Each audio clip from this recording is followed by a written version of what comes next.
Les éditions Télème présentent un enregistrement intégral de Le sang et la cendre de Jennifer L. Armentrout, lu par Charlotte Gagnor.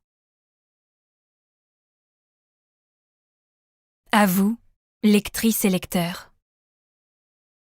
Chapitre 1. On a retrouvé Finlay à l'orée de la forêt sanglante ce soir. Il est mort. Je levai les yeux de mes cartes. De l'autre côté de la table rouge cramoisie étaient assis 3 hommes. J'avais choisi mon siège pour une raison bien particulière. Plus tôt, en me frayant un chemin dans la salle, je n'avais rien ressenti en les approchant. Aucune douleur physique ni émotionnelle. En temps normal, je ne cherchais pas à savoir si quelqu'un souffrait. Le faire sans raison me semblait terriblement intrusif. Malheureusement, au milieu d'une foule, je rencontrais parfois des difficultés à contrôler mon niveau d'empathie. Il y avait toujours une personne dont la peine était si profonde, si vive, qu'elle devenait une entité à part entière. Je l'apercevais sans même ouvrir mes sens. J'étais incapable de l'éviter ou d'y échapper. Ces individus projetaient leur agonie sur le monde qui les entourait. Comme il m'était interdit d'intervenir, je faisais semblant de ne rien sentir. Je ne devais jamais parler de ce don que les dieux m'avaient octroyé, mais surtout ne jamais, au grand jamais, l'utiliser. Bien sûr, je faisais rarement ce que l'on me disait de faire. Dans tous les cas, en sondant ces hommes, je m'étais rendu compte que leur moral était plutôt bon, ce qui était surprenant lorsqu'on connaissait leur métier. C'étaient des gardes du mur. Une muraille colossale construite en roche calcaire et en fer, provenant des mines des pics de l'Élysée. Depuis la fin de la guerre des 2 rois, 4 siècles plus tôt, le mur s'élevait tout autour de Macedonia. Chaque ville au sein du royaume de Solis était protégée par un mur. Des versions plus petites entouraient les villages, les camps d'entraînement, les communautés agricoles et hameaux. Ce que les gardes voyaient au quotidien, ce qu'ils devaient faire, était souvent source d'anxiété. Cela allait bien au-delà de simples peaux arrachées et d'eau brisée. Ce soir-là, leur angoisse n'était pas la seule chose qui manquait à l'appel. Ils avaient également laissé au placard leurs armures et leurs uniformes. À la place, ils étaient vêtus de chemises larges sur des pantalons en daim. Cependant, je savais que, même en civil, ils restaient à l'affût de la brume tant redoutée et de l'horreur qu'elle apportait, et de ceux qui complotaient contre l'avenir du royaume. Ils étaient armés jusqu'aux dents. Moi aussi. Dissimulée sous les replis de ma cape et la robe au tissu fin que je portais en dessous, une dague à la poignée froide qui ne se réchauffait jamais vraiment au contact de ma peau était accrochée, dans un fourreau, autour de ma cuisse. On me l'avait offerte le jour de mes 16 ans. Ce n'était pas ma seule arme ni la plus dangereuse, mais c'était celle que je préférais. Le manche avait été sculpté dans un os de lycan, une créature disparue depuis très longtemps qui n'était ni humaine ni animale, mais les deux à la fois. La lame, elle, était une pierre de sang taillée, aiguisée comme celle d'un rasoir. Comme à mon habitude, je m'étais lancée dans une aventure terriblement imprudente, inconvenante et tout à fait interdite. Mais je n'étais pas stupide au point d'entrer dans un établissement tel que la Perle Rouge, sans armes, les connaissances pour m'en servir et la capacité d'agir sans hésiter. « Il est mort ?» répéta l'autre garde. Plus jeune, il avait les cheveux bruns et un visage doux. Il me semblait qu'il s'appelait Airic. Il ne devait pas être beaucoup plus vieux que moi. J'avais à peine 18 ans. « Si ce n'était que ça, Finlay a été vidé de son sang. Sa chair était déchirée comme si des chiens sauvages l'avaient mâchonné avant de le mettre en morceaux. » Mes cartes devinrent floues. De petites billes de glace se formèrent au creux de mon ventre. Les chiens sauvages ne faisaient pas ce genre de choses, sans parler du fait qu'il n'y en avait aucun à proximité de la forêt sanglante, le seul endroit au monde où les arbres saignaient et peignaient les écorces et les feuilles en rouge écarlate. La rumeur mentionnait d'autres animaux, des rongeurs et des charognards surdimensionnés qui se nourrissaient des cadavres de ceux qui s'attardaient trop longtemps dans les bois. « Vous savez ce que ça signifie ?» reprit Airic. « Ils ne sont pas loin. Une attaque est sans doute. Je ne crois pas que cette conversation soit appropriée. » Le coupa un garde plus âgé. Je le reconnaissais. Il s'appelait Philippe Srati. Il était posté au mur depuis plusieurs années, ce qui était très rare. L'espérance de vie de ces militaires était plutôt courte. Il me désigna d'un mouvement de tête. « Il y a une dame parmi nous. » Une dame ? Seuls les élevés étaient appelés ainsi. De plus, je ne correspondais pas à la clientèle habituelle de la Perle Rouge. Si l'on me démasquait, je me retrouverais dans un pétrin sans précédent et serais sévèrement réprimandée. Dorian Tyrman, le duc de Macedonia, ne demandait qu'à me punir, et, bien entendu, le seigneur Brandol Mazin, son confident le plus proche, se ferait un plaisir de regarder. Soudain anxieuse, je toisais le garde à la peau sombre. Il était impossible que Phillips me reconnaisse. La partie supérieure de mon visage était dissimulée derrière un loup que j'avais ramassé dans le jardin de la reine des années plus tôt, et je portais une cape bleu turquoise très simple que j'avais empruntée à Brita, l'une des nombreuses servantes du château que j'avais entendu parler de la Perle Rouge. Avec un peu de chance, elle ne se rendrait pas compte de l'absence de son vêtement avant que je le remette à sa place au petit matin. De toute façon, les habitants de Macedonia qui savaient à quoi je ressemblais se comptaient sur les doigts d'une main, et aucun n'était là ce soir. En tant que pucelle, qu'élue, je portais d'habitude un voile qui couvrait mon visage et mes cheveux. Seules mes lèvres et mon menton étaient visibles. Je doutais que Phillips puisse m'identifier grâce à ces parties de mon corps. Si cela avait été le cas, nous ne serions pas assis ainsi. Il m'aurait déjà embarqué, sans brutalité, pour me ramener à mes tuteurs, le duc et la duchesse de Macedonia. Il n'y avait aucune raison de paniquer. Je forçais les muscles de mes épaules et de ma nuque à se détendre avant de sourire. « Je ne suis pas une dame. Vous avez le droit de parler de tout ce que vous désirez. » Quand bien même, un sujet moins morbide serait plus approprié, répondit Phillips en adressant un regard appuyé à ses deux collègues. Aéric reporta son attention sur moi. Toutes mes excuses. Vos excuses ne sont pas nécessaires, mais je les accepte. Le troisième garde baissa la tête et les yeux rivés à ses cartes me demanda pardon à son tour. Ses joues avaient rosi, ce que je trouvais particulièrement adorable. Les soldats du mur suivaient un entraînement intensif. Ils devenaient maîtres dans l'art de manier des armes et de se battre à main nue.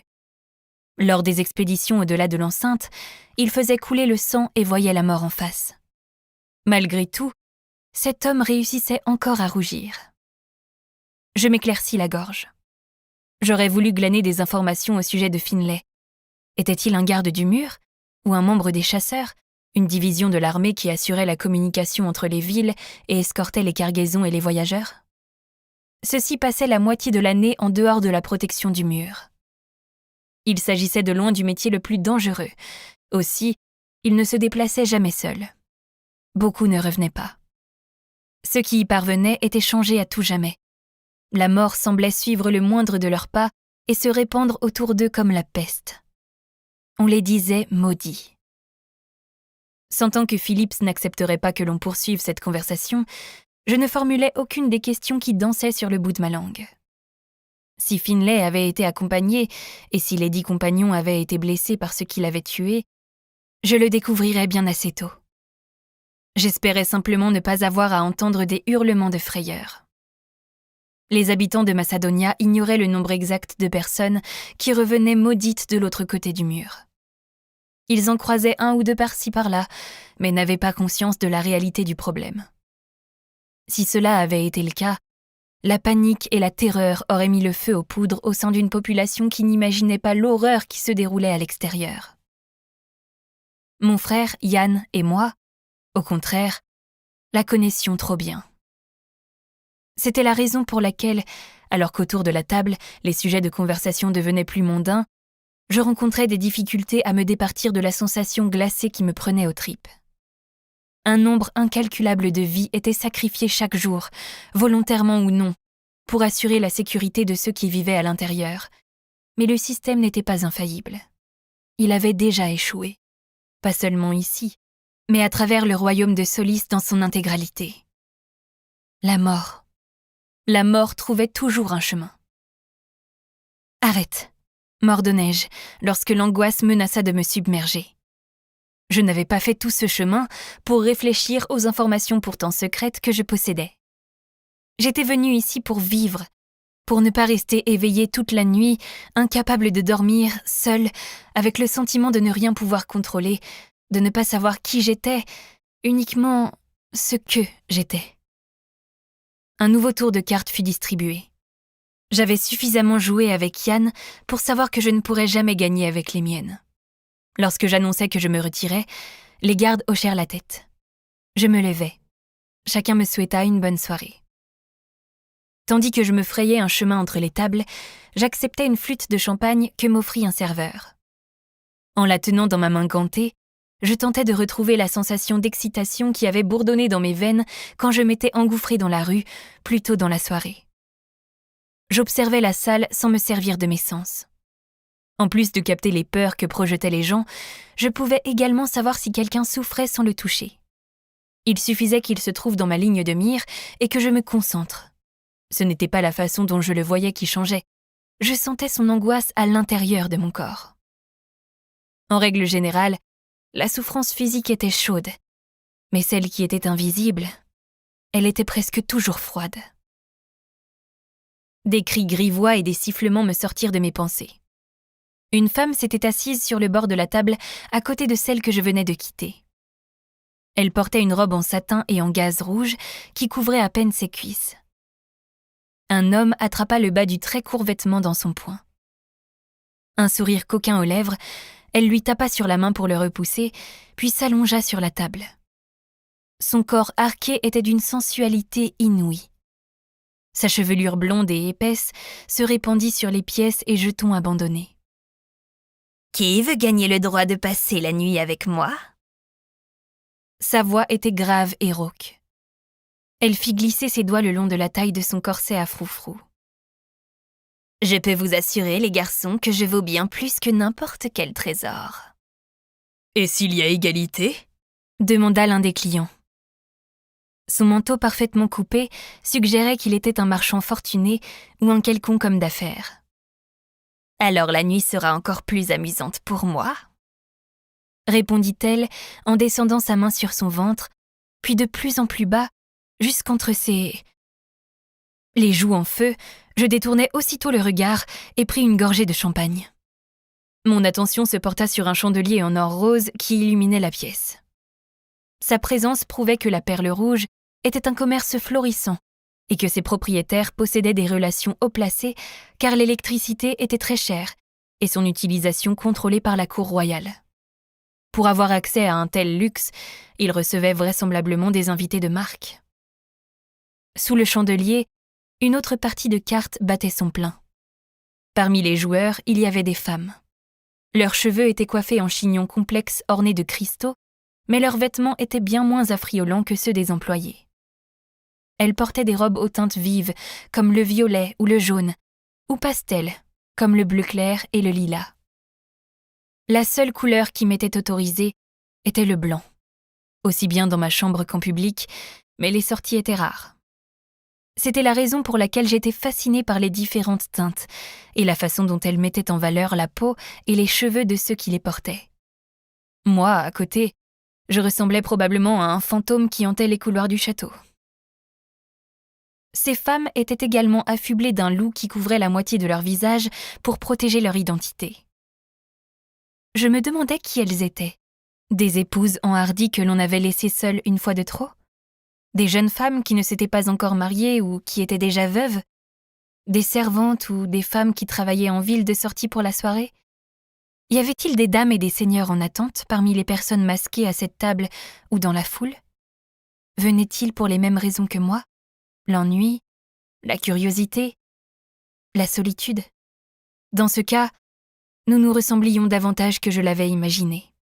Même s'ils étaient les deuxièmes-nés de nobles et qu'ils avaient été offerts à la cour royale à leur 13e anniversaire, durant le rite annuel. Et moi, j'étais Pénélope du château des Tyrman, membre de la famille des Balfour et favorite de la reine. J'étais la pucelle, l'élue. Dans moins d'un an, lors de mon 19e anniversaire, je m'élèverai, comme toutes les dames et les seigneurs en attente.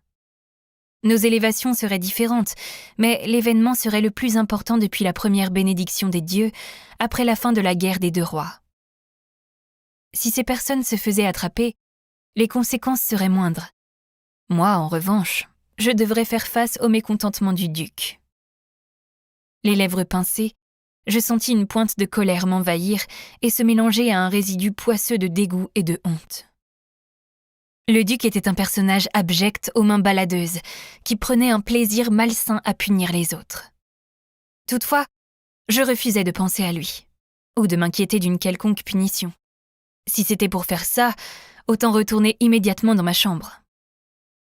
En écartant le regard de la table, je me rendis compte qu'il y avait aussi des femmes sans masque, qui ne cachaient pas leur identité. Elles souriaient, riaient avec les gardes et les marchands, discutaient avec des hommes et des femmes masqués et les employés de la Perle Rouge dans des coins sombres. Elles ne craignaient pas d'être vues.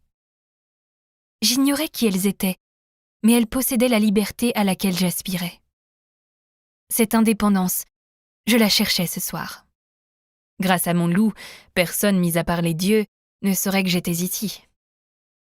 Et j'avais décidé depuis longtemps que les dieux avaient bien mieux à faire que me surveiller. S'ils m'espionnaient, pourquoi ne m'avaient-ils pas puni pour les nombreuses choses interdites que j'avais faites au cours de toutes ces années? Non, ce soir je pouvais être celle que je désirais. La liberté me faisait tourner la tête, plus encore que les graines de pavot vert que certains fumaient. Ce soir, je n'étais pas la pucelle, je n'étais pas Pénélafé. J'étais simplement Poppy, un surnom dont m'avait affublé ma mère et que seul Yann, mon frère, et un nombre restreint de personnes utilisaient. En tant que Poppy, je n'avais pas de règles strictes à suivre, aucune attente à combler. Je n'avais pas à m'inquiéter de l'élévation dont la date fatidique approchait à grands pas, et pour laquelle je n'étais absolument pas prête. Il n'y avait aucune peur, aucun passé ni futur. Ce soir, je m'autorisais à vivre un peu, ne serait-ce que durant quelques heures, et faire le plus d'expériences possible avant que l'on me ramène à la capitale, à l'arène. Avant d'être offerte aux dieux. Un frisson descendit lentement le long de ma colonne vertébrale. L'incertitude et un soupçon de désespoir m'envahirent. Je les repoussais car je refusais de leur donner de l'espace dans ma vie. Réfléchir à ce qui m'attendait, à ce qui ne pouvait être changé, n'avait aucun intérêt. Et puis, Yann s'était élevé 2 ans plus tôt et dans les lettres qu'il m'envoyait, il était toujours le même. La seule différence était qu'au lieu de me raconter des histoires de vive voix, il le faisait par écrit.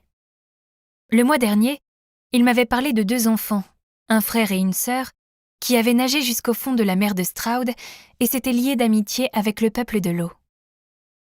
Peu de temps après son élévation, sur ordre du roi et de la reine, il avait épousé la dame Clodéa. Yann ne mentionnait jamais sa femme dans ses lettres. Cette union le rendait-elle heureux? Mon sourire s'évanouit. Je fixais ma boisson rosée et pétillante du regard. Je l'ignorais. Tout ce que je savais, c'était qu'ils s'étaient rencontrés quelque temps seulement avant le mariage. Comment cela pouvait-il être suffisant?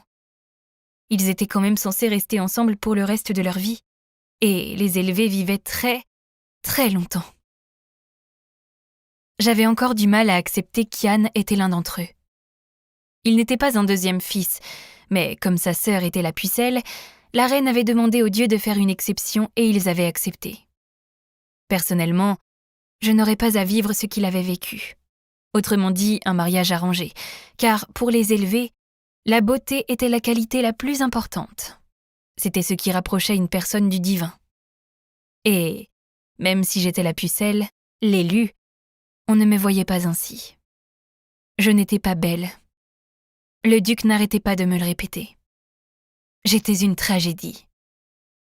Sans m'en rendre compte, j'effleurais la dentelle irritante sur le côté gauche de mon masque. J'écartais aussitôt la main. Un homme que j'identifiais comme un garde se leva d'une table et se tourna vers une femme qui arborait un loup blanc comme le mien. Il lui tendit la main et lui parla, mais sa voix était trop basse pour que je l'entende. Elle lui répondit avec un hochement de tête et un sourire. Quand elle se leva, sa robe lilas retomba autour de ses jambes comme un liquide. Il la guida vers les 2 seules portes accessibles aux clients, une de chaque côté des chambres communicantes. La droite menait à l'extérieur, la gauche à l'étage, vers des pièces plus privées où, selon Britta, il se passait tout un tas de choses.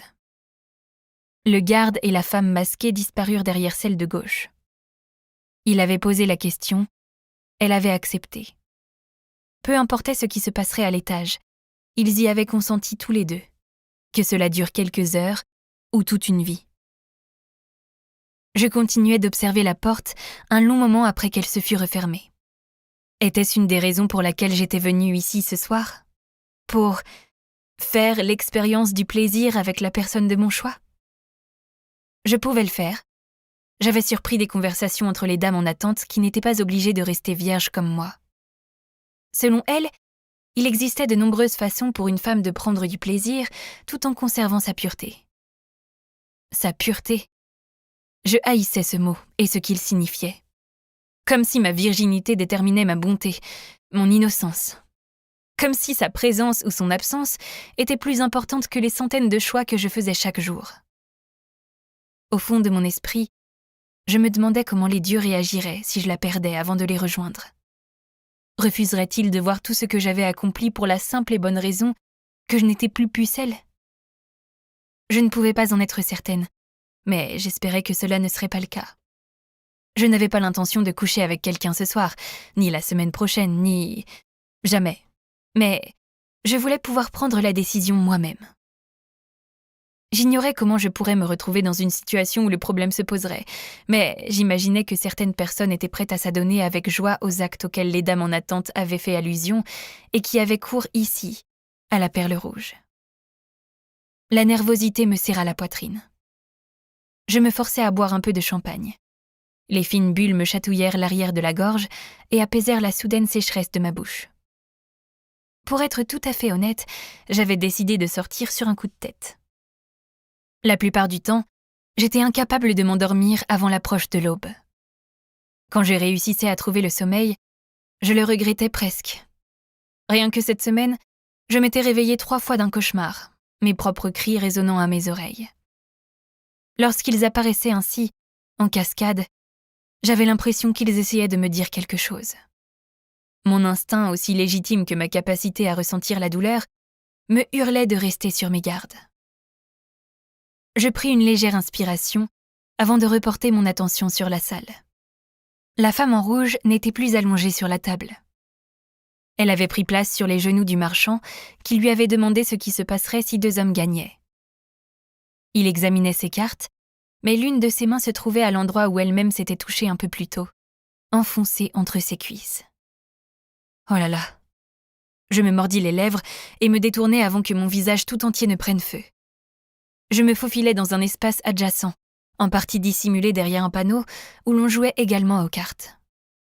Ici, il y avait davantage de membres de la garde. Certains, je les reconnaissais, faisaient même partie de la garde royale. Ils étaient des soldats, tout comme ceux qui étaient postés au niveau du mur, mais étaient chargés de protéger les élevés. On avait plusieurs fois tenté d'enlever des membres de la cour pour obtenir une rançon. Dans ce genre de situation, personne n'avait été sérieusement blessé. Mais d'autres agressions plus violentes avaient également eu lieu. C'était la raison pour laquelle les élevés possédaient une garde rapprochée. Je ne savais pas quoi faire. Au lieu de rester plantée à côté de cette plante en pot à petites fleurs rouges, j'aurais pu me joindre à une autre partie de cartes ou me lancer dans une conversation avec l'un des nombreux clients qui s'attardaient autour des tables. Mais je n'étais pas douée pour parler de tout et de rien avec des inconnus. J'étais capable de dire des choses bizarres ou de poser une question incohérente sans aucun rapport avec la discussion. Ce n'était donc pas une option. Il valait sans doute mieux que je rentre dans mes appartements. Il se faisait tard et... Une sensation étrange m'envahit soudain.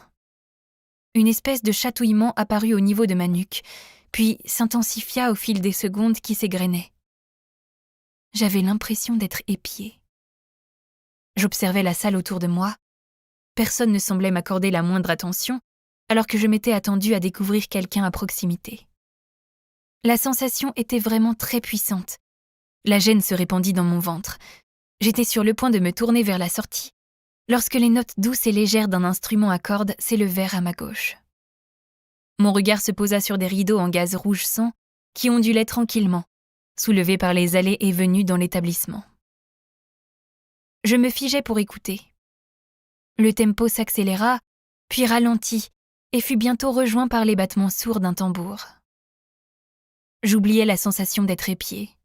J'oubliais de nombreuses choses. Cette musique était... Elle ne ressemblait en rien à ce que je connaissais. Elle était plus profonde, plus riche.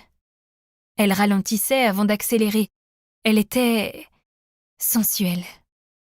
Comment Britta, la servante, avait-elle dépeint la danse à la perle rouge? Elle avait baissé la voix pour en parler. Son interlocutrice avait paru scandalisée. En longeant le côté de la pièce, je m'approchai des rideaux et tendis la main pour les écarter. « Je ne pense pas que tu aies envie d'aller là-bas. » Surprise, je me retournai vivement. Une femme se tenait derrière moi. C'était une employée de la perle rouge. Je l'avais remarquée plus tôt, pas parce qu'elle s'était trouvée au bras d'un marchand ou d'un homme d'affaires à mon arrivée, mais parce qu'elle était splendide. Ses cheveux d'un noir de jais étaient joliment bouclés et sa peau était d'un marron éclatant. Elle portait une robe rouge sans manches avec un décolleté profond. Le tissu moulait les formes de son corps à la perfection. « Pardon ?» m'excusai-je, prise au dépourvu. Je baissai la main. « Pourquoi? Ils ne font que danser. »« Que danser ?» répéta-t-elle en posant les yeux sur les rideaux. « On dit que danser, c'est comme faire l'amour. » Je n'avais jamais entendu ça. Lentement, je regardais derrière moi. À travers les rideaux, je devinais ceux qui se mouvaient en cadence avec la musique. Leurs mouvements étaient empreints d'une grâce fluide et captivante. Certains dansaient seuls, leurs courbes et leurs silhouettes se devinaient facilement. D'autres... Je pris une grande inspiration et reportai vivement mon attention sur la femme devant moi. Ses lèvres peintes en rouge s'étirèrent en un sourire. « C'est la première fois que tu viens ici, n'est-ce pas ?» J'ouvris la bouche pour nier, mais je sentais que le moindre millimètre de mon visage était en feu. C'était un sacré révélateur. « Ça se voit tant que ça ?» Un rire rauque lui échappa. « Non, mais moi, je remarque tout. Je ne t'avais jamais vu ici. Comment pouvez-vous en être sûr ?» Je portais la main à mon masque pour m'assurer qu'il n'avait pas bougé. « Ton masque est bien en place. » Un éclat étrange, presque entendu, brillait dans ses yeux marrons et or. Il n'était pas tout à fait noisette. Le doré était bien trop présent et chaud pour ça. Il me faisait penser à une autre personne aux iris ambrés. Je retiens tous les visages, à moitié dissimulés ou non, et je n'ai jamais vu le tien. Donc tu viens pour la première fois. En toute franchise, j'ignorais comment répondre à cela. Mais c'est également une première pour la perle rouge. Elle se pencha en avant et baissa la voix. La pucelle n'avait jamais franchi ses portes jusqu'à ce soir. Une onde de choc me parcourut. Je resserrai ma prise sur le verre de champagne que la condensation avait rendu glissant. « Je ne sais pas de quoi vous parlez. Je suis la deuxième fille. » « Tu es comme une deuxième fille, mais pas comme tu voudrais me le faire croire. » M'interrompit-elle en touchant mon bras à travers ma cape. « Ne t'en fais pas, tu n'as rien à craindre. Je garderai ton secret. » Je la dévisageai pendant une bonne minute avant de retrouver l'usage de la parole. « Supposons que vous disiez la vérité. Pourquoi vous tairiez-vous ? » ?»« Pourquoi pas ?» rétorqua-t-elle. « Que gagnerais-je à parler ? Les faveurs du duc et de la duchesse, par exemple. » Mon cœur battait à 100 à l'heure. Son sourire s'effaça. Son regard se durcit. Je n'ai que faire des faveurs des élevés. À la façon dont elle avait prononcé ce mot, on aurait pu croire que je lui avais suggéré de courtiser un tas de bouses. J'aurais voulu la croire, mais aucun habitant du royaume ne serait passé à côté de la chance de gagner l'estime d'un élevé, à moins qu'ils ne reconnaissent pas la reine Ileana et le roi Jalara comme les souverains légitimes, à moins qu'ils ne soutiennent celui qui se faisait appeler le prince Castille et prétendait être le véritable héritier au trône. Le problème était qu'il n'était ni prince ni héritier de quoi que ce soit. Il n'était rien d'autre qu'un rescapé d'Atlantie, le royaume corrompu qui s'était effondré à l'issue de la guerre des 2 rois. Un monstre qui avait causé des ravages et fait couler le sang des innocents. L'incarnation du mal absolu. Il était le seigneur des ténèbres. Malgré tout, certains le soutenaient. On les nommait les effondrés. Ils avaient pris part aux émeutes et étaient à l'origine de la disparition de nombreux élevés. Par le passé, les effondrés avaient uniquement semé la discorde à travers de petits rassemblements et des protestations. Ces événements avaient été rares et espacés par peur du châtiment réservé aux traîtres. Leur procès n'en avait que le nom.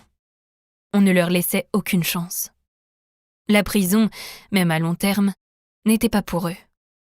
Leur mise à mort était rapide et efficace. Mais récemment, les choses avaient changé. Beaucoup croyaient que les effondrés étaient responsables de morts mystérieuses de gardes royaux haut placés. À Carsodonia, la capitale, plusieurs d'entre eux étaient tombés du mur de manière inexpliquée. 2 avaient reçu des flèches en pleine tête à Pensdurs, une ville plus petite sur la côte de la mer de Stroud, près de la capitale. D'autres s'étaient simplement volatilisés en traversant des villages et n'avaient plus jamais refait surface. Quelques mois plus tôt, un violent soulèvement s'était terminé en bain de sang à Trois-Rivières, une ville commerçante foisonnante de l'autre côté de la forêt sanglante. Le manoir du Blason d'Or, la résidence royale qui y était située, avait été incendié et réduit en cendres, comme les temples. Le duc Everton avait péri dans les flammes aux côtés de nombreux gardes et serviteurs. La duchesse en avait réchappé par le plus grand des miracles. Les effondrés n'étaient pas seulement des Atlantiens qui se cachaient parmi le peuple de Solis. Certains partisans du Seigneur des Ténèbres n'avaient pas la moindre goutte de sang atlantien dans les veines. J'examinais la superbe femme d'un œil nouveau. Pouvait-elle être une effondrée ? Je ne comprenais pas que l'on puisse soutenir ce royaume conquis. On pouvait avoir une vie difficile et être malheureux dans cette société, mais il ne fallait pas oublier que les Atlantiens et le Seigneur des Ténèbres étaient à l'origine de la brume et de l'horreur qui pourrissait à l'intérieur. Cette même horreur qui avait probablement pris la vie de Finlay, celle d'un nombre incalculable de personnes, y compris celle de mon père et de ma mère, et qui avait laissé ses stigmates sur mon corps. Repoussant mes doutes un instant, j'ouvris mes sens. Je voulais déterminer si elle ressentait une grande douleur, quelque chose qui allait au-delà de la souffrance physique, un mal qui prenait ses racines dans le deuil ou l'amertume. Ce genre de sentiment poussait à commettre des actes terribles pour essayer d'apaiser ses angoisses. Rien de tout cela n'émanait d'elle. Cela ne signifiait pas pour autant qu'elle n'était pas une effondrée. La femme pencha la tête sur le côté. « Je te le répète, tu n'as rien à craindre de ma part. Lui, en revanche, c'est une autre histoire. » Lui ? Elle se déplaça sur le côté, tandis que la porte d'entrée s'ouvrait. Un courant d'air froid annonça l'arrivée de nouveaux clients. Un homme entra, suivi d'un autre plus âgé avec des cheveux blonds roux et un visage parcheminé, hâlé par le soleil. Mes yeux s'arrondirent. Je n'arrivais pas à y croire. Il s'agissait de Victor Wardwell. Que faisait-il à la Perle Rouge ? L'image des femmes aux robes très courtes et à la poitrine en partie exposée aux regards de tous me vint à l'esprit. Je pensais également à la raison de ma présence ici. J'écarquillais les yeux de plus belle. Oh mes dieux ! Je n'avais plus envie de réfléchir au but de sa visite.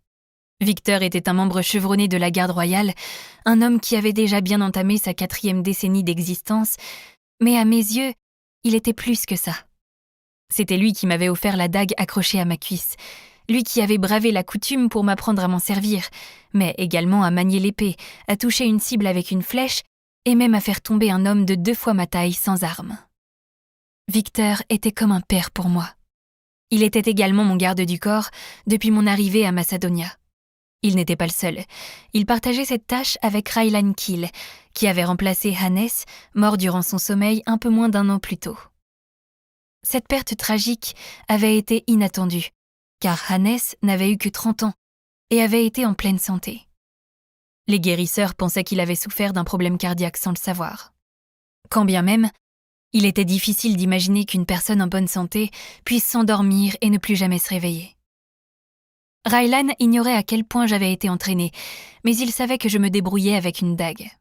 Il n'avait pas la moindre idée de la raison pour laquelle Victor et moi nous éclipsions parfois hors de l'enceinte du château. Il était gentil et baissait souvent sa garde, mais nous n'étions pas aussi proches que Victor et moi. Si Raylan avait passé la porte à sa place, je n'aurais eu aucun mal à partir sans me faire surprendre. « Mince !» jurai-je en tournant la tête. Je remontais ma capuche pour dissimuler mon visage et mes cheveux, dont la teinte cramoisie était plutôt reconnaissable. Malheureusement, même ainsi, je savais que Victor finirait par me repérer. Il possédait un 6e sens commun à tous les parents et qui se réveillait chaque fois que leur enfant faisait des bêtises. Lorsque je jetai de nouveau un coup d'œil vers l'entrée, je sentis mon ventre se nouer. Il s'était assis à l'une des tables en face de la porte, de la seule sortie. Les dieux me détestaient. C'était la seule explication. Je ne pouvais pas partir sans me faire repérer par mon mentor. Il ne me dénoncerait pas, mais j'aurais préféré me terrer dans un trou rempli de cafards et d'araignées plutôt que de lui expliquer la raison de ma présence à la Perle Rouge, sans parler des remontrances qu'il me ferait.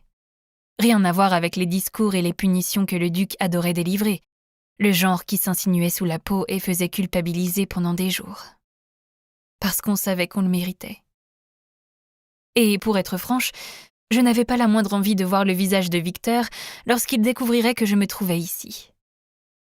J'osai un nouveau coup d'œil dans sa direction. Seigneur, une femme était agenouillée à côté de lui et avait posé une main sur sa jambe. J'avais envie de m'arracher les yeux. « C'est Saria », m'expliqua mon interlocutrice. Elle l'accapare dès son arrivée. Je pense qu'elle en pince pour lui. Je tournai lentement la tête vers elle. « Il vient souvent ?» Elle eut un sourire en coin. Suffisamment pour savoir ce qui se passe derrière le rideau rouge et... « Stop !» l'interrompis-je. Je ne pouvais pas non plus m'arracher le cerveau. Je n'ai pas besoin d'en savoir davantage. Son rire fut doux. Tu as le visage de quelqu'un qui a besoin de se cacher. Et oui, ici, à la Perle Rouge, on reconnaît facilement ce genre d'expression. Elle s'empara de mon verre de champagne avec grâce. Il y a des chambres inoccupées à l'étage. Pousse la 6e porte à gauche. Tu y seras en sécurité. Je viendrai te chercher quand la voie sera libre. Alors que je la regardais dans les yeux, le doute m'envahit. Malgré tout, je l'autorisai à me prendre par le bras et à me mener vers le côté gauche de la pièce. « Pourquoi m'aidez-vous » Elle ouvrit la porte. « Parce que tout le monde devrait avoir le droit de vivre un peu, ne serait-ce que pour quelques heures. » Elle venait de dire à voix haute ce que j'avais pensé tout bas quelques minutes plus tôt. Bouche bée, je me figeai. Elle referma derrière moi en me faisant un clin d'œil. Le fait qu'elle ait découvert mon identité ne pouvait pas être une coïncidence. Et comment avait-elle pu me répéter mes propres pensées ? C'était impossible. Un rire rauque franchit mes lèvres. Cette femme était peut-être une effondrée, en tout cas, elle n'appréciait pas beaucoup les élevés, mais elle aurait très bien pu être prophétesse. À ma connaissance, leur lignée s'était éteinte. Je n'arrivais toujours pas à croire que Victor était ici, et qu'il venait assez souvent pour qu'une des dames de compagnie s'amourache de lui. Je ne savais pas pourquoi j'étais aussi surprise. Après tout, les membres de la garde royale n'avaient pas ordre de rester chastes. Ils avaient même le droit de se marier. Nombre d'entre eux ne cachaient d'ailleurs pas leurs mœurs légères. On les leur pardonnait car leur vie était sans cesse en danger et ils mouraient souvent très jeunes. Ce qui me chiffonnait, c'était que Victor avait eu une femme. Elle était décédée en couche avec son bébé bien avant que je le rencontre. Son amour pour elle, pour sa Camilla, était toujours aussi fort que lorsqu'elle avait été vivante. Mais ce qui se passait ici n'avait rien à voir avec l'amour. Tout le monde se sentait seul à un moment ou à un autre. Peu importait que son cœur appartienne à une personne qu'il n'étreindrait plus jamais. Cette pensée m'attrista. Aussi, je me tournai vers l'escalier étroit éclairé par des lampes à huile fixées au mur et soupirai. Dans quel pétrin me suis-je encore fourrée ? Les dieux seuls le savaient. Je ne pouvais plus reculer. En gravissant les marches jusqu'à l'étage, je glissai la main sous ma cape pour garder la dague à portée. Le couloir était plutôt large et étonnamment silencieux. Je ne savais pas à quoi je m'étais attendue, sans doute à entendre des bruits. Je secouai la tête et comptais les portes jusqu'à atteindre la 6e sur la gauche. Je posai la main sur la poignée, elle n'était pas verrouillée. Au moment où j'allais l'ouvrir, je m'arrêtai. Qu'étais-je en train de faire ? N'importe qui, n'importe quoi pouvait m'attendre là derrière. La femme du rez-de-chaussée... La porte voisine s'ouvrit et un rire d'homme résonna dans le couloir. Prise de panique, je me précipitai dans la pièce et refermai derrière moi. Le cœur battant à tout rompre, je regardais autour de moi.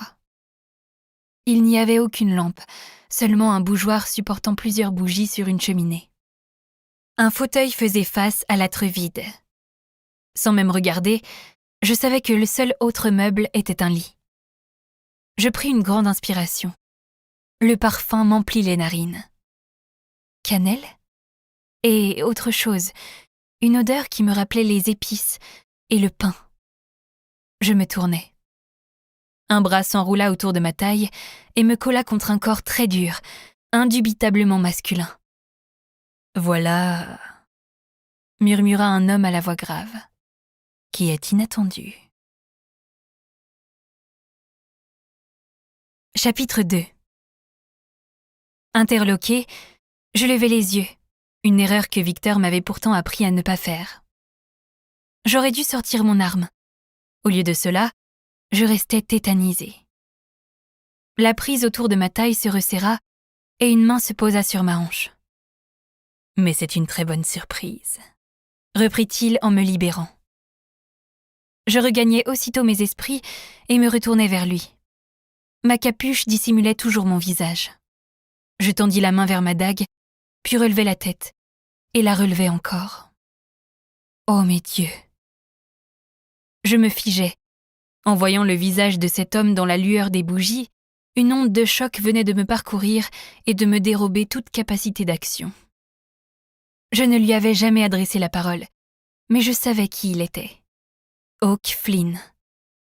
Lorsqu'il était arrivé de la capitale, quelques mois plus tôt, pour rejoindre la garde du mur, tout le monde au château des Tyrman l'avait remarqué.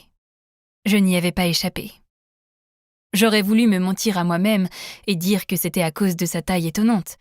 Il mesurait presque 30 centimètres de plus que moi.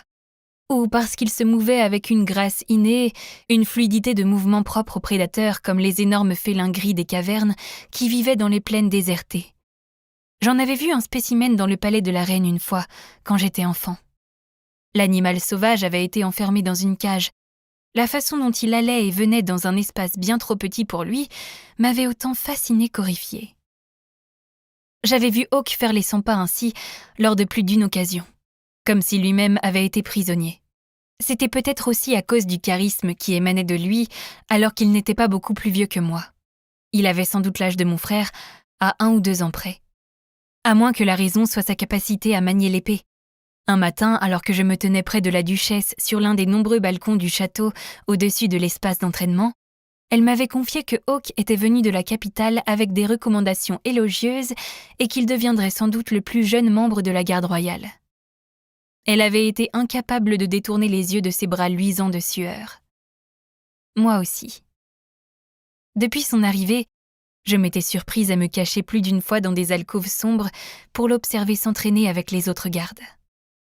Mis à part les réunions hebdomadaires du conseil de la ville qui se tenaient dans la grande salle, c'était le seul moment où je le voyais. Bien entendu, la raison de mon intérêt pour Hawk aurait pu être qu'il était très beau, tout simplement. Les hommes étaient rarement mis en avant pour leur beauté, mais je ne trouvais aucun autre mot pour le décrire. Il avait des cheveux noirs et épais qui ondulaient au niveau de la nuque et tombaient souvent sur son front. Ils effleuraient alors ses sourcils tout aussi foncés. Les pleins et les déliés de son visage me faisaient regretter de ne pas savoir me servir d'un pinceau ou d'un crayon. Ses pommettes étaient hautes et larges, et son nez étonnamment droit pour un garde. La plupart d'entre eux avaient eu le nez cassé au moins une fois. Sa mâchoire était carrée et ses lèvres bien dessinées. Les rares fois où je l'avais vu sourire, ses lèvres s'étaient retroussées en coin du côté droit et avaient révélé une fossette marquée. J'ignorais s'il possédait la même sur la joue gauche. Toutefois, C'étaient ses yeux qui me captivaient le plus. Leur teinte me rappelait celle du miel liquide. Je n'avais jamais vu des yeux de cette couleur, et il avait une façon de toiser les gens bien à lui, comme s'il les mettait à nu. Je le savais car j'avais senti son regard sur moi lors des conseils, même s'il n'avait jamais vu mon visage ni mes yeux. L'attention qu'il me portait était simplement due au fait que j'étais la première pucelle depuis des siècles. Quand je sortais en public, tout le monde m'observait, aussi bien les gardes, les seigneurs et les dames en attente, que les villageois. Toutefois, c'était peut-être le fruit de mon imagination, nourri par mon petit désir bien dissimulé qu'il soit aussi curieux à mon sujet que je l'étais au sien. Ces raisons expliquaient sans doute pourquoi je l'avais remarqué, mais il y en avait une autre, bien plus importante, et j'avais un peu honte de l'admettre. Chaque fois que je le voyais, j'ouvrais systématiquement mes sens. Je savais que c'était mal, car je n'avais aucune raison valable de le faire, rien qui ne justifiait cette invasion de sa vie privée. Je n'avais aucune excuse, à part l'envie de découvrir pourquoi il ressemblait à un félin en cage. Hawk était toujours en souffrance. Ce n'était pas une douleur physique, c'était bien plus profond que ça. J'avais l'impression que des morceaux de glace s'enfonçaient dans ma peau. La peine qui le suivait comme son ombre était vive et ne semblait pas discontinuer. Pourtant, elle ne l'empêchait jamais d'avancer. Si je ne l'avais pas cherché, je ne l'aurais jamais senti. Il réussissait à contenir son agonie. Je ne connaissais personne d'autre qui en était capable, pas même les élevés. En leur présence, je ne ressentais absolument rien, alors qu'ils étaient capables d'éprouver de la douleur physique. Savoir que je n'avais pas à m'inquiéter de percevoir leur douleur aurait dû me donner envie de rechercher leur compagnie, mais au contraire, cela me mettait mal à l'aise. « Je ne m'attendais pas à te voir ce soir », dit Hawk. Il avait un sourire en coin, celui qui ne dévoilait pas ses dents et creusait la fossette sur sa joue droite, mais n'atteignait pas vraiment ses yeux. « Ça fait à peine quelques jours, ma douce. » Ma douce ? J'ouvris la bouche pour protester, mais la refermai aussitôt en comprenant ce qui se passait. Je clignai des yeux. Il me prenait pour quelqu'un d'autre. Une personne qu'il avait clairement déjà rencontrée ici. J'observais ma cape, le vêtement que j'avais emprunté. Avec sa couleur bleu pâle et sa fourrure blanche, il était assez unique. Britta. Pensait-il que j'étais Britta ? Nous faisions à peu près la même taille, un peu plus petite que la moyenne, et la cape dissimulait mon corps qui n'était pas aussi fin que le sien. Malgré tous mes efforts, j'étais incapable d'obtenir la même silhouette élancée que la duchesse Tyrman et d'autres dames. Étonnamment, une infime part de moi, celle qui se cachait, était déçue et même un peu jalouse de la jolie servante. J'examinais Hawk. Il était vêtu du pantalon et de la tunique noire que tous les gardes portaient sous leur armure. Était-il venu ici tout de suite après son tour de garde ? J'observai rapidement la pièce autour de moi. Il y avait une petite table à côté du fauteuil. Dessus étaient posés 2 verres. Hawk n'avait pas été seul avant mon arrivée. Avait-il été avec une autre femme ? Derrière lui, le lit ne semblait pas avoir été utilisé. Que devais-je faire ? M'enfuir ? Cela soulèverait des questions. Il en parlerait à Britta, mais du moment que je lui rapportais sa cape et son masque avant qu'elle ne s'aperçoive qu'ils avaient disparu, tout irait bien. Malheureusement, Victor était sans doute encore au rez-de-chaussée, et la femme aussi. Mais Dieu, elle était forcément une prophétesse. Mon instinct me soufflait qu'elle avait été au courant que la chambre était occupée. Elle m'avait envoyé ici exprès. Avait-elle su que Hawk serait là et me confondrait avec Britta ? Cela me paraissait difficile à croire. « C'est Pence qui t'a dit que j'étais là ?» demanda-t-il. Mon souffle se bloqua dans ma gorge. Mon cœur, lui, se mit à marteler mes côtes. Pence était un garde du mur qui avait environ le même âge que Hawk. Un blond, si mes souvenirs étaient corrects. Je ne l'avais pas vu en bas. Aussi, je secouai la tête. « Tu m'as cherché alors ? Tu m'as suivi ? » reprit-il d'un air désapprobateur. « Il va falloir qu'on en discute. » Son ton était étrangement menaçant. Il me donnait l'impression que l'idée que Britta le suive ne lui plaisait pas beaucoup. Mais pas ce soir apparemment. Tu n'es pas très bavarde, me fit-il remarquer. De ce que je savais de la servante, elle était tout sauf réservée. Dès l'instant où je prendrais la parole, il saurait que je n'étais pas celle qu'il pensait et je n'étais pas prête à ce qu'il le découvre. Je ne savais pas ce que je voulais. Ma main avait quitté le manche de la dague. J'ignorais ce que cela signifiait. Tout ce que je savais, c'était que mon cœur battait toujours aussi fort. On n'est pas obligé de parler. Il saisit le bas de sa tunique, et avant que j'aie eu le temps de prendre ma respiration, il la retira et la jeta sur le côté. Bouche bée, j'écarquillai les yeux. Ce n'était pas la première fois que je voyais le torse d'un homme, mais je n'avais jamais vu le sien. Ses muscles qui ondulaient et se bandaient d'habitude sous le tissu fin des chemises que les gardes portaient durant l'entraînement étaient à présent nus. Il avait les épaules carrées et le torse puissant, dessiné par des années de préparation physique intense. Une légère toison recouvrait son bas-ventre, sous son nombril, et disparaissait sous ses chausses. Je baissais les yeux encore plus bas. Une chaleur intense m'envahit. Une chaleur d'un genre différent qui ne faisait pas que me rougir les joues. Elle s'insinuait également dans mes veines. Même dans la lueur des bougies, je pouvais voir à quel point son pantalon était serré, à quel point il moulait son corps et laissait deviner ce qu'il dissimulait. La tendance des dames à donner bien trop de détails de leur vie privée et ma fâcheuse manie à écouter aux portes m'avaient conféré une très grande imagination. Une sensation inconnue s'insinua au bas de mon ventre. Elle n'était pas déplaisante. Au contraire. C'était une sensation de chaleur, de picotement, qui n'était pas sans rappeler une première gorgée de champagne. Quand Hawk avança vers moi, ses muscles se crispèrent et mon instinct me souffla de m'enfuir. Mais je me forçai à demeurer immobile. Je savais que j'aurais dû m'écarter. J'aurais dû prendre la parole et lui avouer que je n'étais pas Britta. J'aurais dû partir immédiatement. La façon dont il s'approchait, avalant la distance qui nous séparait avec ses longues jambes, aurait révélé ses intentions même s'il n'avait pas retiré sa tunique. Je n'avais pas aucune expérience, mais au fond de moi, je savais que s'il m'atteignait, il me toucherait. Voire pire, il se pourrait qu'il m'embrasse. Ce qui était formellement interdit par la loi. J'étais la pucelle, l'élue, sans parler du fait qu'il me prenait pour une autre femme et qu'il avait clairement été avec quelqu'un avant que j'arrive. Cela ne signifiait pas qu'il avait été avec ces personnes, mais c'était une possibilité. Malgré tout, je ne bougeais pas et ne dis rien. J'attendis. Mon cœur battait si fort que j'avais l'impression que j'allais m'évanouir. De petits frissons parcouraient mes mains et mes jambes, alors que je ne tremblais jamais. « Qu'est-ce que tu fabriques ?»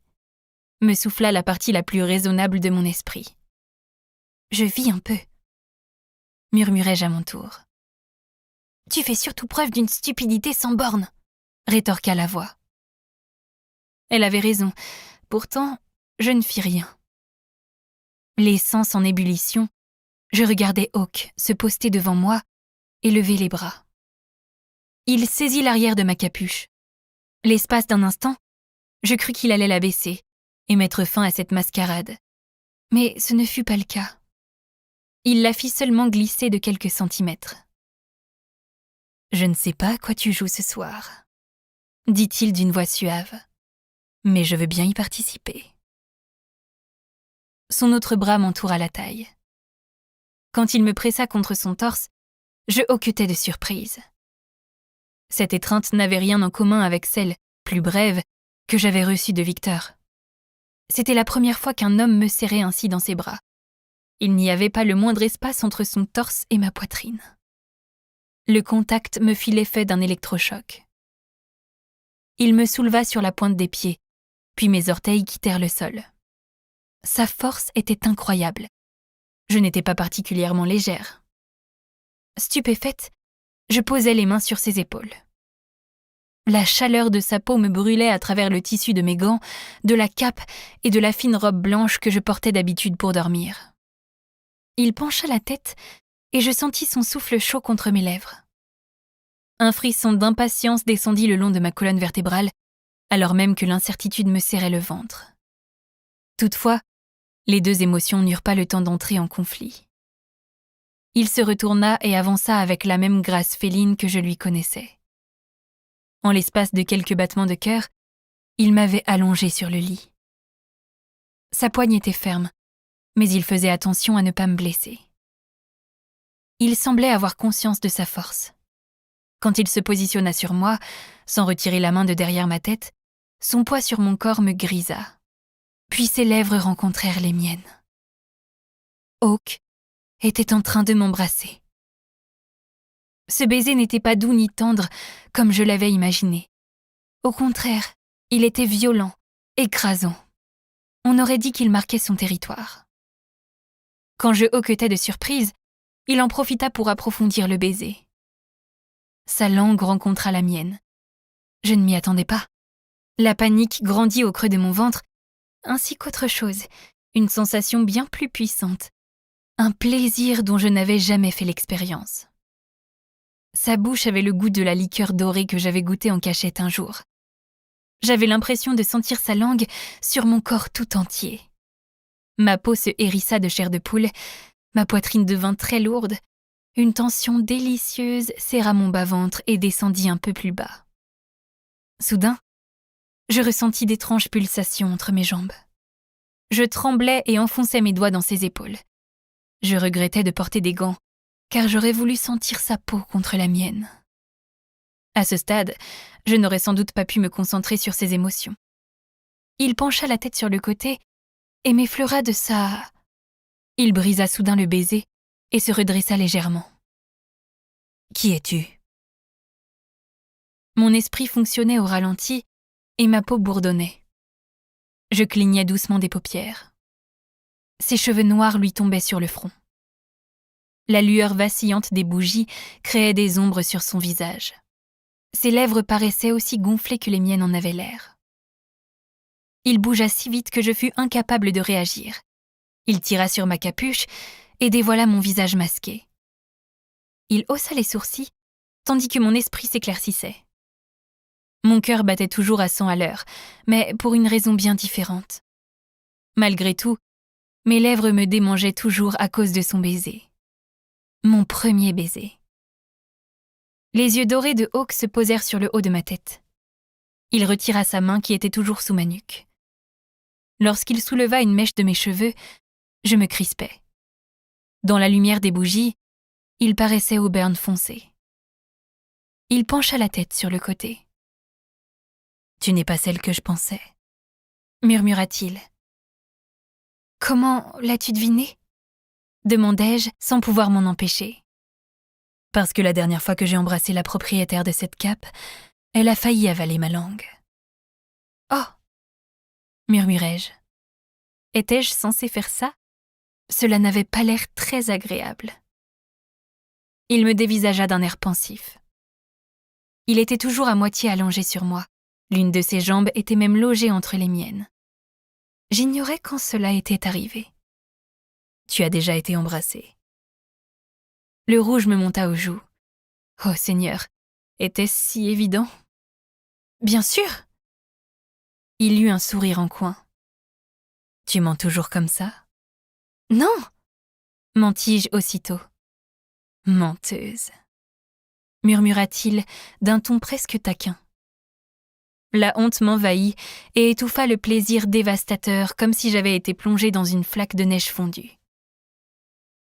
Je le repoussai d'une main sur son torse nu. « Écarte-toi !» J'avais plutôt l'intention d'écarter autre chose.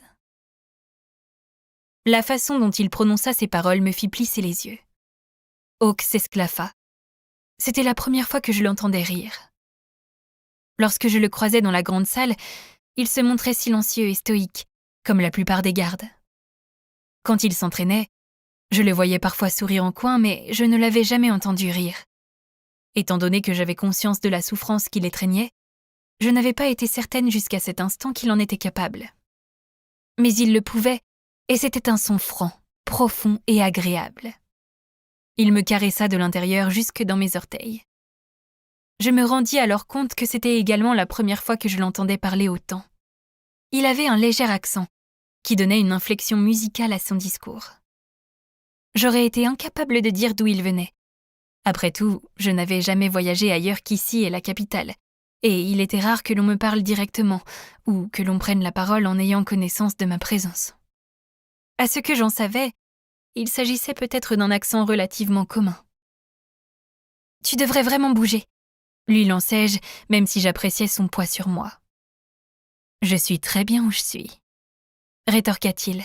« Eh bien pas moi. »« Et si tu me disais qui tu es, princesse ?»« Princesse ?» répétai-je. Il n'y avait pas de prince ni de princesse dans le royaume, mis à part le Seigneur des Ténèbres qui s'était autoproclamé ainsi. Il n'y en avait plus depuis qu'Atlantis avait disparu. « Tu es plutôt exigeante ?» Il haussa les épaules. « Et j'imagine que c'est aussi le cas des princesses. »« Tu te trompes. Pose-toi. » Il haussa un sourcil. « Vraiment ?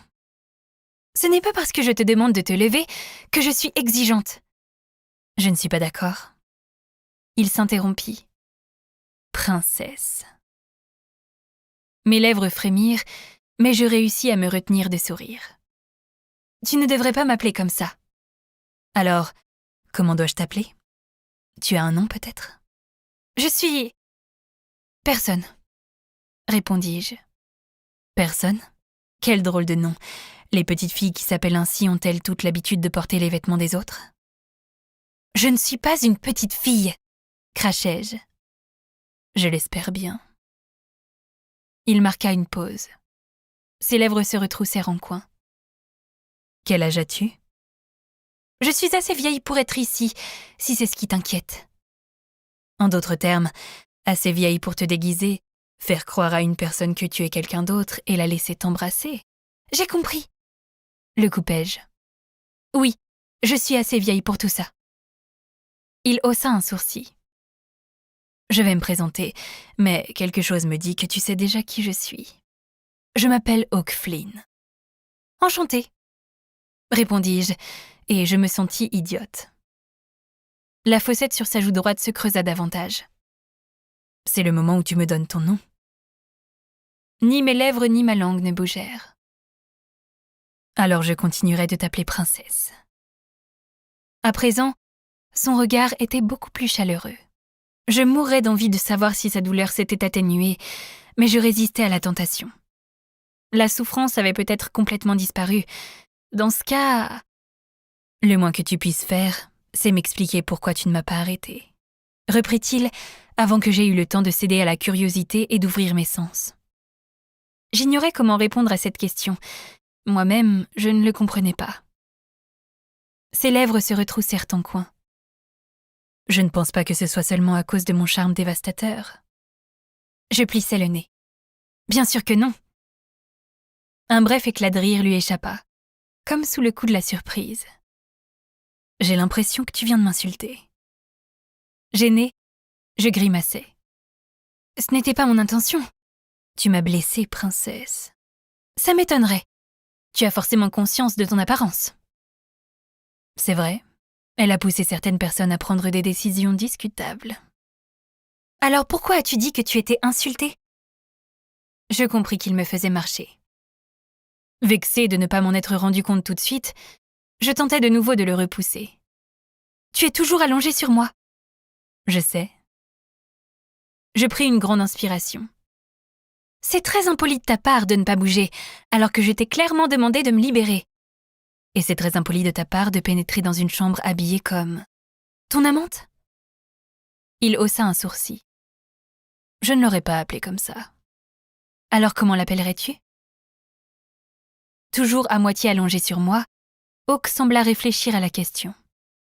Une bonne amie. Une part de moi était rassurée qu'ils ne se servent pas d'un terme désobligeant pour la désigner, comme ceux qu'utilisaient d'autres hommes pour parler des femmes avec lesquelles ils étaient intimes. Mais une bonne amie ? Je ne savais pas que les amis se comportaient ainsi. Je suis prêt à parier que tu ne sais pas grand-chose sur le sujet. La réalité de sa remarque était difficile à ignorer. Et tu as compris ça avec un seul baiser ? Un seul baiser ? Si tu savais le nombre de choses que l'on peut savoir avec un seul baiser, princesse. Je le dévisageais. Je me sentais tellement inexpérimentée. La seule chose que j'avais apprise de ce baiser était ce qu'il m'avait fait ressentir. On aurait dit qu'il avait cherché à me posséder. Pourquoi ne m'as-tu pas arrêtée ? Son regard glissa sur le masque que je portais et descendit plus bas. Je m'aperçus que les pans de la cape étaient ouverts et dévoilaient la robe très fine et son décolleté plutôt osé. Que m'était-il passé par la tête lorsque j'avais choisi de l'enfiler ? C'était comme si, inconsciemment, je m'étais préparée à quelque chose. Mon estomac se noua. Non, j'avais surtout voulu me convaincre que j'étais capable de sortir habillée ainsi. Hawk me regarda de nouveau dans les yeux. Je crois que je commence à comprendre. Est-ce que ça veut dire que tu vas enfin te lever ? Pourquoi ne l'as-tu pas forcé à le faire ? Murmura cette voix stupide, mais très logique et raisonnable, dans ma tête. C'était une excellente question. Je savais me servir du poids des hommes contre eux. Surtout, j'avais ma dague sur moi et rien ne m'empêchait de l'attraper. Pourtant, je ne l'avais pas touchée, et je n'avais pas non plus cherché à mettre de la distance entre lui et moi. Qu'est-ce que cela signifiait ? Je supposais que je ne me sentais pas en danger, du moins pour l'instant. Je ne savais pas grand-chose au sujet de Hawk, mais il n'était pas un inconnu. Je n'en avais pas l'impression. Je n'avais pas peur de lui. Hawk secoua la tête. J'ai une théorie. Je l'attends avec impatience. La fossette sur sa joue gauche se creusa. Je crois que tu es entré dans cette pièce avec un but bien précis en tête. Il avait raison, mais quelque chose me disait qu'il n'allait pas deviner pourquoi. C'est pour ça que tu n'as pas parlé et que tu n'as pas essayé de me corriger quand je t'ai prise pour quelqu'un d'autre. Tu as peut-être même emprunté cette cape, en particulier parce que tu avais une idée derrière la tête. Continua-t-il. Parce que tu voulais quelque chose de ma part. J'étais sur le point de nier, mais aucun mot ne franchit mes lèvres. Le silence n'était ni un aveu ni un démenti. Pourtant, je sentis mon ventre se serrer de nouveau. Il se déplaça légèrement et posa la main contre ma joue droite, les doigts écartés. J'ai raison, n'est-ce pas, princesse ? Le cœur battant à 100 à l'heure, je tentais de déglutir, mais ma gorge était sèche. Peut-être que je suis ici pour la conversation. Pour parler ? Il haussa les sourcils. De quoi ? De tas de choses, répondis-je. Son visage s'adoucit. Comme ? Pendant plusieurs secondes, mon esprit demeura complètement vide. Alors je lançai la première chose qui me passa par la tête. Pourquoi as-tu choisi de travailler sur le mur ?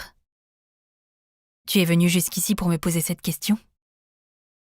À son ton et à son expression, il était clair qu'il ne me croyait pas, mais je hochais quand même la tête. Antérieurement, j'ajoutais ce moment à la liste des exemples qui démontraient que j'étais incapable de faire la conversation. Il resta silencieux un instant avant de répondre. J'ai rejoint la garde du mur pour les mêmes raisons que la plupart des gens. C'est-à-dire ? Demandai-je, alors que j'en avais ma petite idée. Mon père était fermier. Cette vie n'était pas faite pour moi. Il n'y a pas beaucoup d'autres opportunités que de rejoindre la garde royale ou protéger le mur, princesse. Tu as raison. La surprise déforma ses traits. Il plissa les yeux. Que veux-tu dire par là ? Il est rare que les enfants fassent un métier différent de celui de leurs parents. En d'autres termes, la majorité des enfants ne réussiront pas à s'élever dans la société ni à faire mieux que ceux qui les ont précédés. Je hochais comme je le pus dans cette position. L'ordre naturel des choses ne le permet pas vraiment. Un fils de fermier deviendra un fermier ou choisira de rejoindre la garde où il risquera sa vie contre un salaire régulier dont il ne pourra peut-être même pas profiter. Termina-t-il à ma place. Il n'y a pas beaucoup de choix, pas vrai ? Non, admis-je. En réalité, j'y avais déjà pensé. Hawk aurait pu s'épanouir dans un autre métier. Il aurait pu devenir marchand ou chasseur. Ces deux professions étaient risquées, car elles nécessitaient de sortir régulièrement du mur. Mais elles n'étaient pas aussi dangereuses que celles de garde du mur au sein de l'armée royale. La source de ses angoisses se trouvait-elle dans ce qu'il avait vu en tant que garde? Il n'y a pas beaucoup de choix, mais je pense... Non, je sais qu'intégrer la garde demande une dose certaine de force mentale et de courage. Tu le penses de tous les gardes? Tu les trouves courageux? Oui? Les gardes ne sont pas tous des hommes bien, princesse. Je plissais les yeux. J'en ai conscience. La bravoure et la force n'ont rien à voir avec la bonté. On est au moins d'accord sur une chose.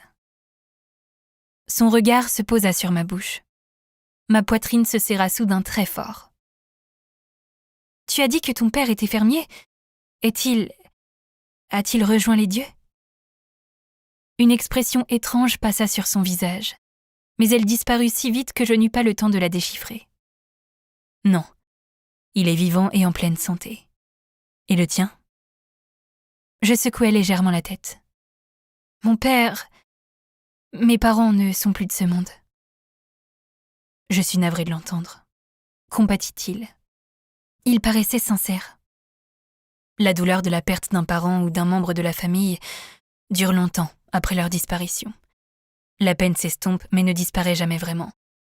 Des années plus tard, on se surprend à penser qu'on ferait n'importe quoi pour qu'il revienne. Il avait raison. C'était peut-être la source de sa souffrance. Tu as l'air de bien connaître la question. Oui. Je pensais à Finlay. Hawke l'avait-il connu personnellement?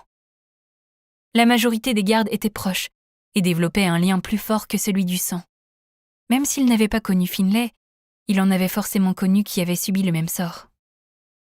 Je suis désolée pour celui ou celle que tu as perdu. La mort était une constante. J'en étais souvent témoin. J'étais tellement protégée que cela n'aurait pas dû être le cas, mais je voyais la mort bien trop souvent. Il pencha la tête sur le côté. Une de ses mèches brunes tomba sur son front. La mort est comme une vieille amie. Parfois tu ne l'attends pas, mais parfois si. Ce n'est ni la première fois, ni la dernière qu'elle viendra te rendre visite. Mais ça ne rend pas les disparitions moins difficiles, ni impitoyables. La tristesse menaçait de s'installer dans mon cœur et d'envelopper la chaleur qui s'y était logée. C'est ça. Soudain, il baissa la tête. Ses lèvres étaient à quelques centimètres des miennes. Je ne crois pas une seconde que tu sois venue ici pour la conversation. Tu n'es pas entrée dans cette chambre pour parler de choses tristes que l'on ne peut pas changer, princesse. Je savais pourquoi j'étais venue ici ce soir. Hawke avait raison. Je n'avais pas envie de parler. J'étais venue ici pour vivre, pour faire des expériences, pour choisir, pour être quelqu'un d'autre. Rien de tout cela ne nécessitait de discuter. J'avais déjà fait l'expérience de mon premier baiser. Je pouvais m'arrêter là ou continuer de faire de cette soirée la nuit de nombreuses premières fois que j'aurais moi-même choisie. Étais-je sérieusement en train d'envisager d'aller jusqu'au bout, peu importait ce que cela impliquait? Seigneur, j'y pensais vraiment. De petits frissons me traversèrent. Pouvait-il les sentir? Ils se rejoignirent au creux de mon ventre et formèrent des petites boules de désir et d'appréhension. Si l'on me jugeait impure, je serais condamnée à une mort certaine. On m'exilerait du royaume. Chapitre 3. À ma connaissance, une seule personne avait été jugée indigne lors de son élévation. Son nom avait été effacé de notre histoire, tout comme la moindre information à son sujet et la raison qui avait mené à son exil. On lui avait interdit de vivre parmi les mortels. Sans famille, ni soutien, ni protection, elle avait été condamnée à une mort certaine. Les villages et les fermiers protégés par de plus petits murs et des gardes moins importantes souffraient d'un taux de mortalité terrible. Alors, une personne seule... Mon élévation serait différente des autres. Toutefois, on pouvait quand même me juger indigne d'un tel honneur. Ma punition serait sans doute à la hauteur de ma chute. Mais à cet instant, je n'étais pas capable de faire face à cette réalité. Non, c'était un mensonge. J'en étais parfaitement capable. Je n'en avais simplement pas envie. Il était clair que je ne comptais pas quitter cette chambre. Je ne faisais rien pour freiner Hawke. Je ne comprenais pas ce qu'il faisait encore là avec moi, mais j'avais déjà pris ma décision. Déstabilisée, j'humectai ma lèvre inférieure. J'étais presque prise de vertige. Cela ne m'était jamais arrivé. Il baissa ses longs cils d'une épaisseur incroyable et son regard intense se posa sur mes lèvres. Cela me fit l'effet d'une caresse. Je frissonnai. Les yeux plus brillants que jamais, il dessina le contour de mon masque du bout des doigts jusqu'au ruban de satin qui disparaissait sous mes cheveux. Je peux l'enlever. Incapable de prononcer un mot, je secouai la tête. Il se figea un instant, interdit, avant de retrouver son sourire en coin. Sa fossette manquait néanmoins à l'appel. Il éloigna sa main du masque et fit glisser ses doigts le long de ma mâchoire jusque sur ma gorge à l'endroit où la cape était attachée. Et ça ? Je hochai la tête. Avec dextérité, il écarta les pans de la cape et, du bout des doigts, suivit le contour de mon décolleté qui se soulevait en rythme avec ma respiration. Il éveillait une myriade de sensations en moi, si nombreuses que j'étais incapable de les séparer. « Que veux-tu de moi ?» demanda-t-il en jouant avec le petit nœud entre mes seins. « Dis-le-moi, et je le ferai. »« Pourquoi ?» lançai-je.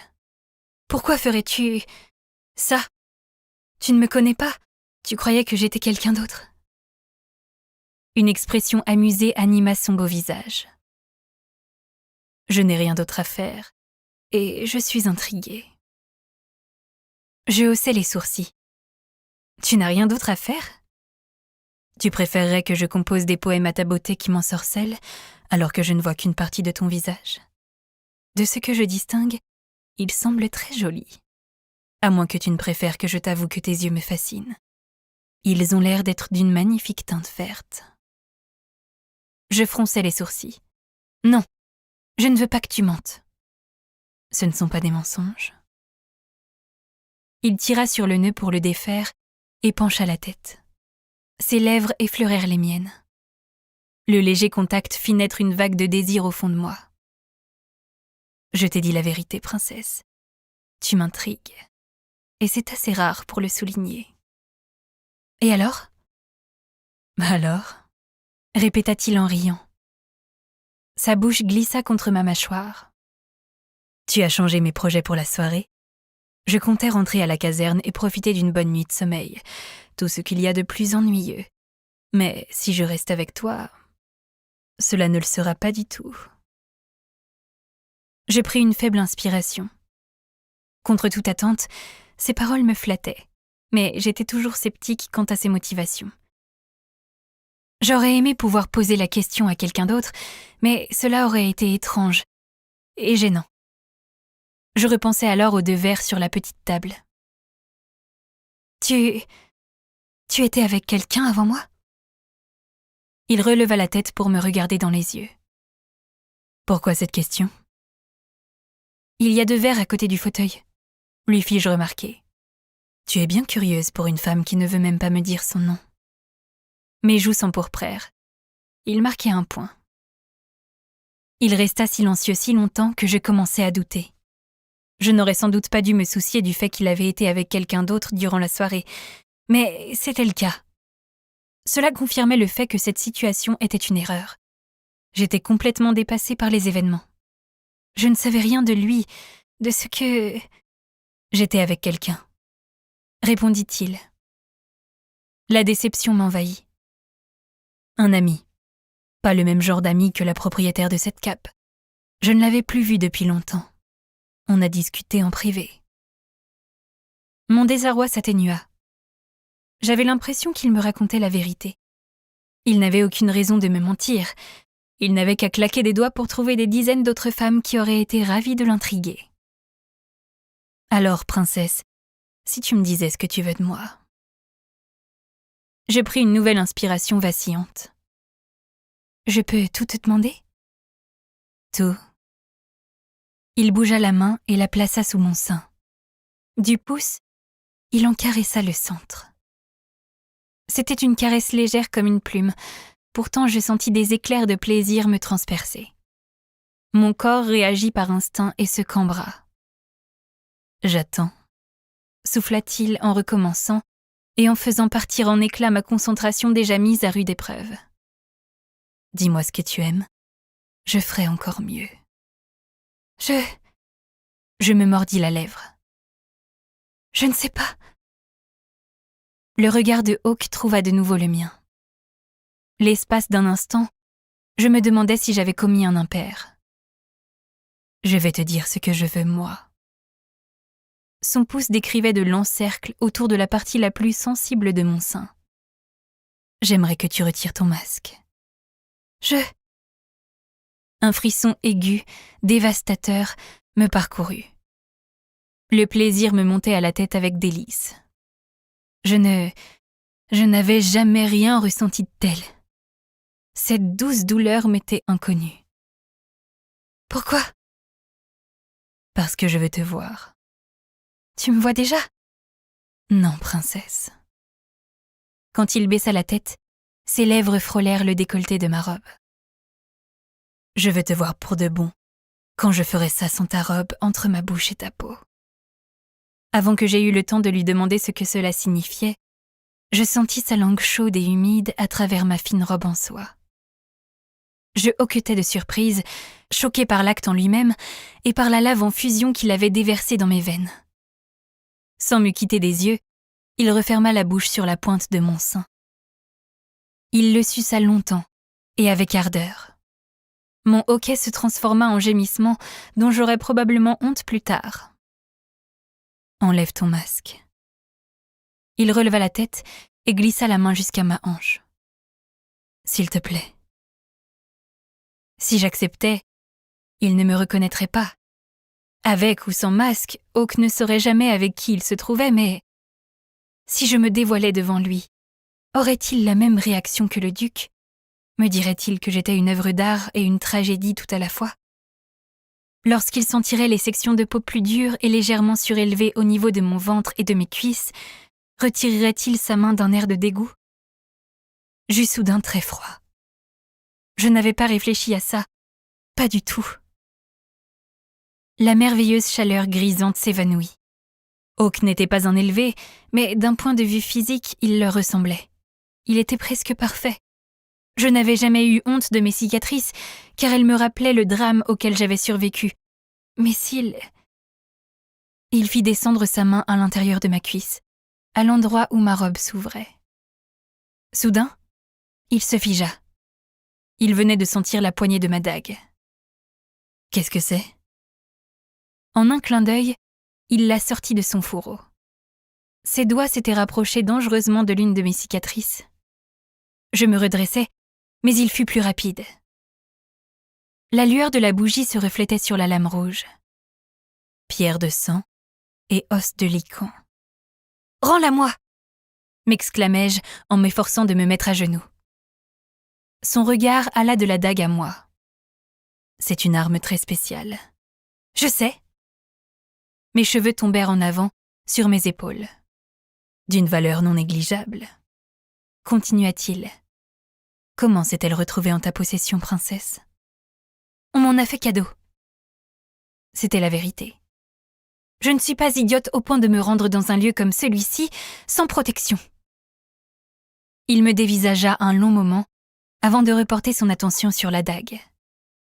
Se promener avec une âme dont on ne sait pas se servir n'est pas très intelligent non plus.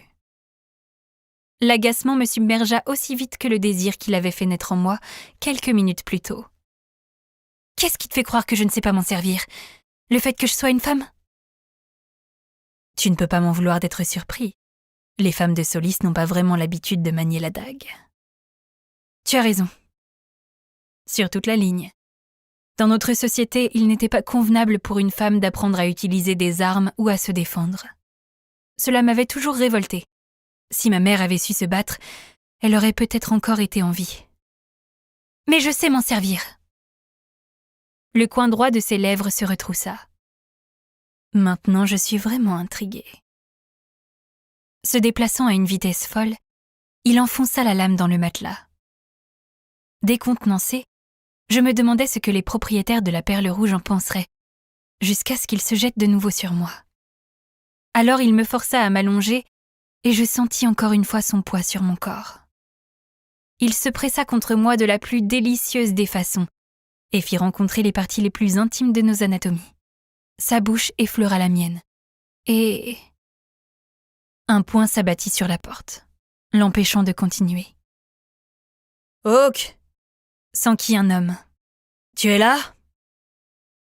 Il se crispa et ferma les yeux. Son souffle chaud dansait contre mes lèvres.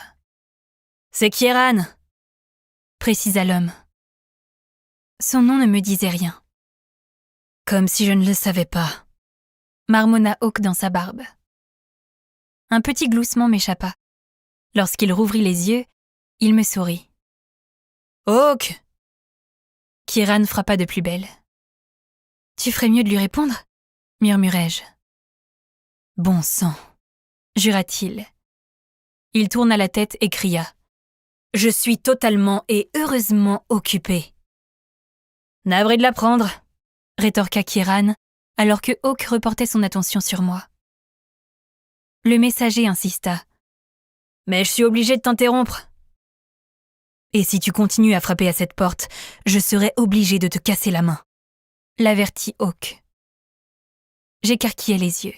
« Quoi, princesse ?» dit-il à voix basse. Je suis vraiment intriguée. « Je vais devoir prendre ce risque !» affirma Kieran. Un grognement de frustration remonta des profondeurs de la gorge de Hawk. C'était un son étrangement animal. J'en eus la chair de poule. « L'émissaire est arrivé !» ajouta Kieran à travers la porte. Des ombres surgirent sur le visage de Hawk. Ses lèvres remuèrent comme s'il murmurait quelque chose, mais je fus incapable de l'entendre. Un frisson glacé fit reculer un peu de la chaleur que je ressentais. « Un émissaire ?» Il hocha la tête. « Nous attendions un ravitaillement, » m'expliqua-t-il. « Je dois y aller. » Je hochai la tête à mon tour, car je comprenais qu'il devait partir. Je passai la main entre nous et saisis les pans de la cape. Pendant un long moment, Hawk ne bougea pas, puis il se redressa et se leva. Il ramassa sa tunique qui gisait par terre en criant à Kieran qu'il arrivait. J'arrachai la dague plantée dans le lit et la rangeai rapidement dans son fourreau tandis qu'il se rhabillait et passait un baudrier autour de ses épaules, sécurisant la ceinture autour de sa taille. Il y avait un emplacement de chaque côté pour ses armes que je n'avais pas remarquées jusqu'à présent. Il attrapa 2 épées à lame courte posées sur un coffre à l'entrée. La prochaine fois que j'entrerai dans une pièce, je me jurai de faire plus attention à ce genre de détails. Les lames étaient taillées en pointes très aiguisées. Elles étaient faites pour le combat rapproché. Leurs côtés étaient crantés de façon à déchirer la chair et les muscles. Je savais m'en servir, mais je gardais cette information pour moi. Je reviens le plus vite possible. Il glissa les épées dans leur fourreau contre ses flancs. Je te le promets. Je hochai de nouveau la tête. Il me dévisagea. Promets-moi que tu m'attendras, princesse. Mon cœur s'emballa. Promis. Il se retourna et s'avança vers la sortie, puis s'arrêta. Il reporta son attention sur moi. J'ai hâte de revenir. Je ne dis rien tandis qu'il quittait la pièce. Il ouvrit à peine la porte et se glissa par l'interstice. Lorsqu'il la referma derrière lui, je recommençai à respirer et baissai les yeux vers ma robe. Le tissu au niveau de ma poitrine était encore humide. La soie blanche était presque transparente. Le rouge aux joues, je me levais sur des jambes étonnamment tremblantes. Je posai les yeux sur la porte avant de les fermer. Je n'étais pas certaine d'être déçue ou rassurée que nous ayons été interrompus. Sans doute un mélange des 2 sentiments. Parce que j'avais menti à Hawk.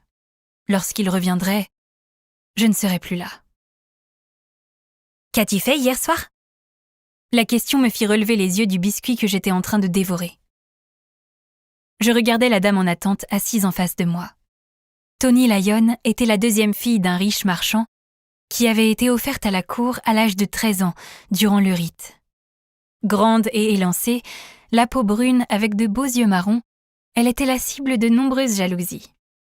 On confiait parfois aux dames et seigneurs en attente des missions, en plus des préparations qu'ils effectuaient pour rejoindre la cour après l'élévation. Étant donné que nous avions le même âge, elle était devenue ma camériste, quelque temps après son rite.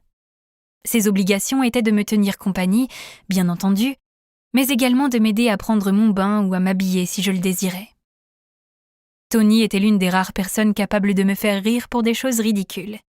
En fait, elle était l'une des rares personnes qui avait le droit de me parler. Elle était pour moi ce qui se rapprochait le plus d'une amie, et elle comptait beaucoup à mes yeux.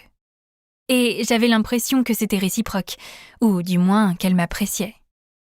En réalité, elle était obligée de rester à mes côtés jusqu'à ce que je la congédie à la fin de la journée. Si elle n'avait pas été assignée à ce poste, nous ne nous serions jamais rapprochés. Ce n'était pas une critique de ma part, mais une acceptation des faits. Dans un autre contexte, elle aurait été comme tous les autres. On lui aurait interdit de m'approcher et ma présence l'aurait sans doute mise mal à l'aise. Lorsque je pensais ainsi, j'avais le cœur lourd, un morceau de glace dans la poitrine. Pourtant, même si notre amitié était liée à son devoir pour la couronne, je lui faisais confiance, jusqu'à un certain point. Elle savait que je m'entraînais au combat, mais elle ignorait que j'assistais parfois Victor et que je possédais un don très particulier. Je gardais tout cela pour moi, car je craignais que ces informations ne se retournent contre elle ou mettent en danger d'autres personnes. Je suis restée ici. Je fis tomber les miettes beurrées de mes doigts et désignai mes appartements relativement spartiates. Nous étions installés dans l'antichambre qui donnait sur la chambre à coucher. Il y avait seulement 2 fauteuils devant la cheminée, une armoire et un coffre, un lit, une table de chevet et une fourrure épaisse sous nos pieds. Les autres avaient bien plus de confort. Tony, par exemple, possédait une chaise magnifique ainsi que des tapis tous plus doux les uns que les autres. D'autres dames et seigneurs en attente avaient des coiffeuses ou des bureaux, des bibliothèques murales et même l'électricité. Au fil des années, toutes ces choses avaient été retirées de mon lieu de vie pour me punir de différentes transgressions. « Tu n'étais pas dans ta chambre ?» affirma Tony. Un chignon basique retenait avec peine la masse impressionnante de cheveux bouclés châtains et dorés qu'elle possédait et les empêchait de tomber devant son visage. Plusieurs mèches s'en étaient échappées et effleuraient ses joues. « Je suis venue voir si tu n'avais besoin de rien juste après minuit. Tu n'étais pas là. » Mon cœur tressaillit. S'était-il passé quelque chose ? Le duc ou la duchesse avait-il envoyé Tony me voir ? Dans ce cas, Tony n'aurait pas pu mentir, mais si une telle chose s'était produite, j'aurais déjà été mise au courant. Le duc m'aurait convoquée dans son cabinet privé. « Pourquoi as-tu pensé que j'avais besoin de quelque chose ?» l'interrogeai-je. « J'ai cru avoir entendu ta porte s'ouvrir et se refermer. Alors j'ai décidé de venir voir, mais il n'y avait personne. » Elle marqua une pause. « Pas même toi. » Il était impossible qu'elle m'ait entendu rentrer. J'avais utilisé l'ancienne porte d'accès des serviteurs. Elle grinçait autant qu'un vieux sac d'eau, mais sa chambre se trouvait du côté opposé de la mienne. Cet accès était l'unique raison pour laquelle je n'avais jamais cherché à déménager dans la partie rénovée, la plus récente du château. Grâce à lui, je pouvais me rendre dans n'importe quelle partie du palais et aller et venir à ma guise sans être vue. Cela compensait le manque d'électricité et les courants d'air glacé qui s'engouffraient régulièrement à travers les interstices des fenêtres, même lorsque le soleil était au beau fixe. Les mains moites, je jetai un coup d'œil à la porte close qui donnait sur le couloir. Quelqu'un d'autre était-il venu me voir ? Non. Si cela avait été le cas, je l'aurais su. Tony avait sans doute imaginé ce qu'elle avait cru entendre. La connaissant comme je la connaissais, je savais qu'elle ne laisserait pas tomber le sujet. Je n'arrivais pas à dormir. « À cause des cauchemars ?» Je hochai la tête. La compassion qui illumina son regard me fit culpabiliser. « Je trouve que tu en fais beaucoup en ce moment. » Elle s'adossa à son fauteuil. « Tu es sûre de ne pas vouloir prendre l'une des potions de sommeil que le guérisseur a préparées pour toi ? » ?»« Certaine. Je n'aime pas l'idée d'être assommée et de ne rien pouvoir contrôler. » Termina-t-elle à ma place. « Ce n'est pas si terrible, Poppy. Cela permet d'avoir une bonne nuit de sommeil profond. Franchement, tu dors tellement peu que ça ne te ferait pas de mal d'essayer. » L'idée d'avaler un produit qui me plongerait dans un sommeil si profond qu'il faudrait qu'une armée déboule dans ma chambre pour me réveiller me faisait transpirer à grosses gouttes. Je me retrouverais sans défense. Il était hors de question que j'accepte une telle situation. Alors, qu'as-tu fait ? Une pause. Je devrais plutôt te demander « Où es-tu allée ?» Elle plissa les yeux. Tout à coup, les coutures délicates de ma serviette me parurent fascinantes. « Tu as fait le mur, c'est ça ?» À cet instant, Tony venait de prouver qu'elle me connaissait aussi bien que je la connaissais. « Je ne vois pas ce qui te fait dire ça. » « Parce que ce n'est pas dans tes habitudes par hasard ?» Quand je levai les yeux vers elle, elle rit. « Allez, raconte-moi tout. Je suis sûre que c'est bien plus intéressant que ce que j'ai fait moi. J'ai passé la soirée à écouter maîtresse Cambria se plaindre du comportement inapproprié de telle dame ou tel seigneur en attente. J'ai dû prétexter un terrible mal de ventre pour m'échapper. » Je gloussais. Cela ne m'étonnait pas de Tony. Les maîtresses ne sont pas toujours de très bonne compagnie. « C'est le moins que l'on puisse dire !» rétorqua-t-elle. Le sourire aux lèvres, je saisis ma tasse de café à la crème. Les maîtresses étaient les servantes de la duchesse. Elles l'aidaient à gérer la maisonnée, mais également à surveiller les dames en attente. La maîtresse Cambria était un véritable dragon. Même moi, elle me terrifiait. Je suis sortie, admis-je. Et où es-tu allée sans moi ? Ça ne va pas te plaire. Je n'en doute pas. Je la regardai de nouveau, timidement. La perle rouge. Ses yeux s'arrondirent. Ils semblaient faire la même taille que les soucoupes disposées sur la desserte entre nous. « Tu es sérieuse ?» Je hochai la tête. « Je ne... » Elle prit une grande inspiration. « Comment ?» J'ai emprunté la cape d'une servante et j'ai utilisé le masque que j'ai trouvé. « Tu... petite voleuse sournoise !» J'ai remis la cape à sa place ce matin. Tu ne peux pas me traiter de voleuse. Ce n'est pas la question. Elle se pencha en avant. Comment était-ce ? Intéressant, répondis-je. Lorsqu'elle me supplia de lui donner plus de détails, je lui racontai ce que j'avais vu. Fascinée, elle semblait boire mes paroles comme si j'étais en train de lui décrire le rituel qui permettait d'atteindre l'élévation. Je n'arrive pas à croire que tu ne m'aies pas emmenée. Elle se laissa tomber en arrière en faisant la moue, puis se redressa tout aussi vite. « Tu as reconnu quelqu'un ? Lorraine dit qu'elle y va presque tous les soirs. » Lorraine, une autre dame en attente, racontait beaucoup de choses. Je ne l'ai pas vue, mais... Je m'interrompis. Je ne savais pas si je pouvais lui parler de Hawk. Je m'étais éclipsée environ 10 minutes après lui. À mon grand soulagement, Victor avait disparu lui aussi. L'inconnu qui en savait plus qu'elle ne l'aurait dû également. Dans ma fuite, je m'étais efforcée de ne pas repenser à ce qui s'était passé dans cette chambre. Bien entendu, à l'instant où je m'étais allongée dans mon lit, tout m'était revenu en mémoire. Mon esprit avait rejoué le moindre de ses mots, la moindre de ses caresses, jusqu'à ce que l'épuisement ait raison de moi. Je m'étais réveillée en proie à une frustration étrange et à une douleur sourde dans ma poitrine et mon bas-ventre. « Mais quoi ?» demanda-t-elle. Je voulais le lui dire. Seigneur, je voulais parler de ce qui s'était passé avec Hawk à quelqu'un. Des centaines de questions menaçaient de m'échapper. Toutefois, les événements de la veille ne devaient pas être pris à la légère. J'avais franchi une ligne rouge. Personnellement, je n'avais pas l'impression de m'être pervertie, ni même d'avoir fait quelque chose de mal, mais mes gardiens ne partageraient sans doute pas mon avis. Les prêtres et prêtresses non plus. Me rendre à la perle rouge était quelque chose. Offrir mon corps de quelque façon que ce soit en était une autre. Cette information pourrait être utilisée comme une arme. Je faisais confiance à Tony, mais, comme dit précédemment, jusqu'à un certain point.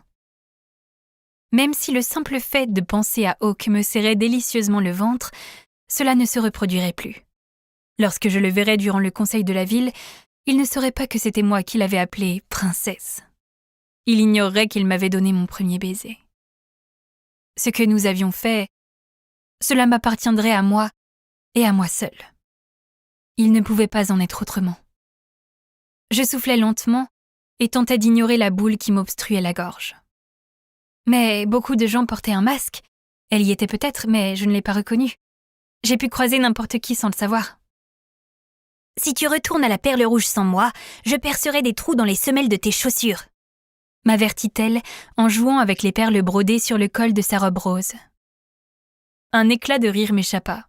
« Waouh !» Elle gloussa. « En fait, je suis contente que tu ne sois pas venue avec moi. » Face à son air renfrogné, j'ajoutai rapidement. « Je n'aurais pas dû y aller moi-même. » Non, se rendre à la Perle Rouge est formellement interdit, mais tout autant que de s'entraîner à manier une dague ou une épée comme un garde du mur. C'était quelque chose que je n'avais jamais pu cacher à Tony, et elle ne l'avait jamais répété à personne.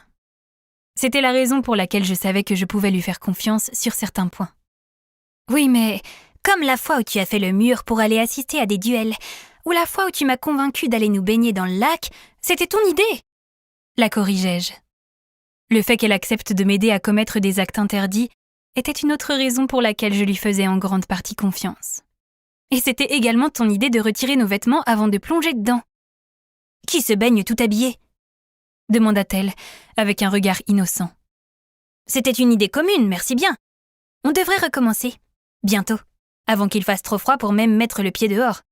Je pourrais passer la matinée à dresser la liste des choses que tu as faites et qui sont interdites par le duc et la duchesse ou du fait de ton statut de pucelle. Mais jusqu'à preuve du contraire, il ne s'est rien passé. Les dieux ne nous sont pas apparus pour te déclarer indigne. » « C'est vrai, » admis-je en lissant un pli de ma jupe.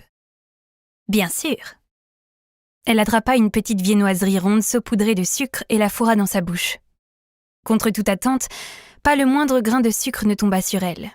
En comparaison, il suffisait que je regarde en direction de ce genre de douceur pour me retrouver couverte de poudre blanche à des endroits incongrus. « Alors, quand y retournons-nous ? » Je ne crois pas que ce soit une bonne idée. » « Tu n'en as pas envie ? » J'ouvris la bouche, puis la refermai. Je ne voulais pas autoriser mon esprit à emprunter ce chemin, car le problème était que je me languissais d'y retourner. Quand, allongée dans mon lit, j'avais cessé de me repasser de façon obsessionnelle les images du temps que j'avais passé avec Hawk et de revivre le désir terrassant et l'excitation qu'avaient fait monter en moi ses baisers, je m'étais demandé s'il avait tenu sa promesse, si partir avait été la bonne décision. Évidemment, aux yeux de mes gardiens et des dieux, cela avait été le choix le plus sage. Mais d'un point de vue personnel, aurais-je dû rester et faire l'expérience de toutes ces choses avant qu'il soit trop tard ? Mon regard se porta sur les fenêtres d'où était visible la partie ouest du mur. Les seuls mouvements que l'on percevait étaient ceux des gardes qui patrouillaient au sommet. Hawk se trouvait-il parmi eux ? Pourquoi me posais-je une telle question ? Parce qu'une petite part de moi regrettait de ne pas être restée. Je savais qu'il faudrait un long moment avant que j'arrête de me demander ce qui se serait passé si je n'étais pas partie. Aurait-il réellement accédé à toutes mes requêtes ? J'ignorais ce que cela aurait signifié. J'avais quelques idées. Mon imagination était débordante. J'avais entendu les histoires d'autres personnes, mais elles n'étaient pas les miennes. Ce n'étaient que des pâles copies de la réalité. Si je retournais à la Perle Rouge, j'aurais l'espoir de l'y retrouver. Voilà pourquoi je ne pouvais plus jamais m'y rendre. En jetant un coup d'œil à mon armoire ouverte, j'aperçus mon voile blanc aux délicates broderies dorées. Une grande fatigue m'envahit alors. Même s'il avait été conçu avec la soie la plus fine et la plus légère, je sentais son poids sur mes épaules. Lorsqu'on me l'avait placé sur la tête pour la première fois à l'âge de 8 ans, j'avais paniqué. On aurait pu croire que 10 ans plus tard, je m'y serais habituée. Je n'avais plus l'impression d'étouffer ni d'être aveugle, mais il me paraissait toujours aussi lourd. Accroché à côté, se trouvait le seul vêtement coloré de mon armoire, un éclat rouge au milieu d'une mer de blanc. Il s'agissait d'une robe de cérémonie cousue en vue du rite qui approchait. Elle m'avait été apportée la veille, durant la matinée. Je ne l'avais pas encore essayée. Ce serait la première fois que je serais autorisée à être présente et à porter une autre couleur que du blanc. Mon voile, lui aussi, resterait au placard, mais je serais masquée comme tout le monde. L'unique raison pour laquelle j'étais autorisée à assister à ce rite, alors que l'on m'avait interdit de participer au précédent, était qu'il s'agissait du dernier avant mon élévation. Ce détail tempérait mon enthousiasme. Tony se leva et se dirigea vers l'une des fenêtres. On n'a pas eu de brume depuis un certain temps. Elle avait l'habitude de sauter du coq à l'âne. Pourtant, cette remarque me prit au dépourvu. Qu'est-ce qui t'a fait penser à ça ?